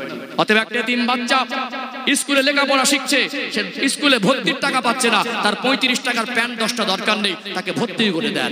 একটা মা অসুস্থ হয়ে কাতরাচ্ছে, তার ওই 30টা 50 টাকার পলিস্টারের শাড়ি দরকার নয়, তার চিকিৎসার জন্য টাকা দরকার, তাকে 2000 টাকা দেন। একটা মা এতিম বাচ্চাকে নিয়ে পেরেশানিতে আছে, তার মেয়েটাকে বিবাহ দিতে পারছে না, তাকে ওই 50 টাকা শাড়ি দিয়ে লাভ হবে না। অতএব তার মুখে হাসি ফোটাতে গেলে তার 10,000 টাকা তার হাতে দেন, তার মুখে হাসি ফুটবে। অতএব তাকে ডেকে হ্যারাসমেন্ট না করে তার বাড়ি পৌঁছে যান, আল্লাহ খুশি হয়ে যাবে। জোরে বলুন আলহামদুলিল্লাহ। কিছু মানুষ জাকাত দেয়, কিছু মানুষ জাকাতের নামে ভাব নেয় আর গরিবকে অপমান করে, এও ইসলাম সাপোর্ট করে না। আপনি নিজে কিনলেন 1000 টাকা 800 টাকার লুঙ্গি, ওকে 50 টাকা দিলেন, কোন লজ্জায়? অত দামি নাই বা দিলেন, অন্তত পরার মতো উপযুক্ত জিনিস তো দেবেন। অন্তত 200-250 টাকার মতো চলা রানিং জিনিস, যেটা 10 জন মানুষ পরে, ওরকমও তো দেওয়া উচিত ছিল, কিন্তু সেরকমও দেয় না। আজ কেন গরিব ধনী গরিব ভাগ করছেন? ও গরিব বলে মানুষ নয়, ও গরিব বলে ওকে টাকাটা দিচ্ছেন, ছোট দিচ্ছেন, ও অসহায় বলে অপমান কেন করছেন? মসজিদে যাবেন, ওখানে ভাগাভাগি নেই। ভিক্ষুক যদি ফাঁস কাতারে দাঁড়িয়ে যায়, পৃথিবীর সেরা ধনী এসে হাত ধরে পিছনের কাতারে দিতে পারবে না। এর নাম হলো इस्लाम। क्या तुम कब्रिस्तान के पास से कभी नहीं गुजारते? कब्र को देखकर अपने मौत को याद नहीं कर सकते।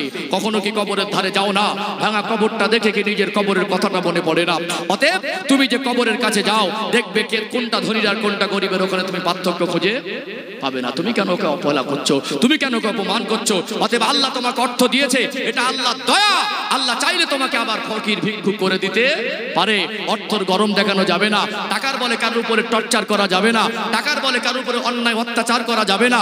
অতএব টাকা রয়েছে বলে গরিবকে ডেকে হ্যারাসমেন্ট করা যাবে না। গরিবের কাছে অভাবটা পরীক্ষার, ধনীর কাছে অর্থটা পরীক্ষার। আল্লাহ আমাদেরকে পরীক্ষায় উত্তীর্ণ হওয়ার তৌফিক দান করেন, বলেন আল্লাহুম্মা আমিন। আল্লাহ পাক কোরআন শরীফে বলছেন, আল্লাযী খালাকাল মাউতা ওয়াল হায়াতা লিয়াবলুয়াকুম আইয়ুকুম আহসানু আমালা। আমি আল্লাহ হায়াত আর মউতের মাঝে একটা সময় দিয়েছি, দেখতে চেয়েছি আমি আল্লাহ তোমরা কতটুকু নেক কাজ করে আসো। আল্লাহ আমাদের পরীক্ষা উত্তীর্ণ হওয়ার তৌফিক দান করেন, বলেন আল্লাহুম্মা আমিন। তাহলে প্রতিবেশী সুখে থাকলে হিংসা, আমি গরিবী থেকে আমি কেন হইনি এই হিংসা করব না। আল্লাহ আমাকে সবরের তৌফিক দেন, আমিও চেষ্টা করব। কি বললাম? আলেমদের সম্পদ দেখে আর আলেমদের সম্মান দেখে হিংসা করব না। পীরজাদা দেখে হিংসা করছেন কেন? কুরাইশ বংশ দেখে বুক ফাটে কেন? সৈয়দ দেখে বুক ফাটে কেন? আল্লাহ তোমার মতো নাদের মুখ তো পাঠাই নাই। কথা ঠিক না বেটি? অতএব আমার ভাই যদি সুখে থাকে, একজন আলেমকে দেখে, একজন ভালো মানুষকে দেখে মানুষ আজ হিংসায় পড়ে যাচ্ছে না। ভালো জিনিস আমাদের মনে ভালো লাগছে না, আমাদের মনুষ্যত্ব খারাপ, এইটুকু পরিবর্তন দরকার। গরিবরা আজকে সমাজে পয়সা নেই বলে ভালো মানুষ তারপরে অবহেলার পাত্র। এই 3টে পয়েন্ট 3 নম্বরে বলেছি, তাই তো? প্রথমে বলেছি ভাই ভাই হিংসা, তারপরে বলেছি যায় যায় হিংসা। মোটামুটি বুঝতে পেরেছেন? একটুখানি আমার তো সময় শেষ হয়ে আসছে, একটু দৃষ্টান্ত তুলে ধরি। ইসলাম আমাদের কি আলোর রাস্তা দেখিয়েছেন একটু সংক্ষেপে তুলে ধরা দরকার আছে না? একবার তাকবীর দেন তো, নারী তাকবীর। আলোচনা বুঝতে পারছেন তো নাকি? বোঝা জিনিস। হ্যাঁ, আমি চাইলে একটা লম্বা ঘটনা 2 ঘন্টায় বলে দিতে পারতাম, হয়তো কান্না সুরে বলতাম, কিছু মানুষ কেঁদে ফেলতো, হুজুরের চোখে হয়তো মাঝে মাঝে পানি এসে যেত, কিন্তু এতে তো জাতির আসল জায়গায় ঘাটতি পূরণটা হবে না। কথা ঠিক না বেঠিক? বর্তমান সময় যেটা প্রয়োজন, যে জায়গাটা আমাদের বেশি প্রয়োজন, যে জায়গাটা উন্নত করা বেশি প্রয়োজন, সেই কমজোরিগুলো তুলে ধরা দরকার আছে না? আছে না নেই? ও ভাই জানেরা, সোনার মানিক যুবকেরা, আব্বার মায়েরা, নবী আমার কাফেরদের জুলুম অত্যাচার সহ্য করতে না পেরে আল্লাহর হুকুমে হিজরত করে মদিনা জমিনে চলে গিয়েছিলেন না যান নাই? আল্লাহ নবী মদিনায় চলে যাওয়ার পরে বলুন তো দেখি, তদানীন্তন সময়ে মক্কায় কিছু সাহাবী ছিলেন কি ছিলেন না? তারা খুব কঠিন পরিস্থিতির মধ্যে ছিলেন। ফ্যামিলির মধ্যে একজন মুসলমান আর বাকি সব হলো বেঈমান। চিন্তার মধ্যে পড়ে গেলেন, সবে হয়তো তিনি মুসলমান, তার বিবি বাচ্চা বাবা মুসলমান নয়, সবে একটা মা ঈমান এনেছেন, তার স্বামী বাচ্চা শ্বশুর শাশুড়ি মুসলমান নয়। নবী চলে গেলেন, দয়ার নবীর মায়ের নবীর পূর্ণিমার চাঁদের মতো চমকানো চেহারাটা কয়েকদিন হয়ে গেল দেখা যায় না। আল্লাহ নবীর জবানের কথাটা শুনতে পাই না। পাগল হয়ে গেলেন, দেওয়ানা হয়ে গেলেন, সর্বস্ব ত্যাগ করে তারা মদিনায় চলে যেতে লাগলেন। তাদের রেখে যাওয়া ঘর বাড়িগুলো কাফেররা দখল করে লুটপাট করে আনন্দ করে। এক সময় তারা চিন্তায় পড়ে গেল, শুধু এরা সম্পদ নিয়ে আমরা খুশি হলে হবে না, এদেরকে যদি বাধা না দেই, আস্তে আস্তে মক্কার জমিন থেকে কত মানুষ মদিনায় চলে যাবে আন্দাজ করতে পারছে না।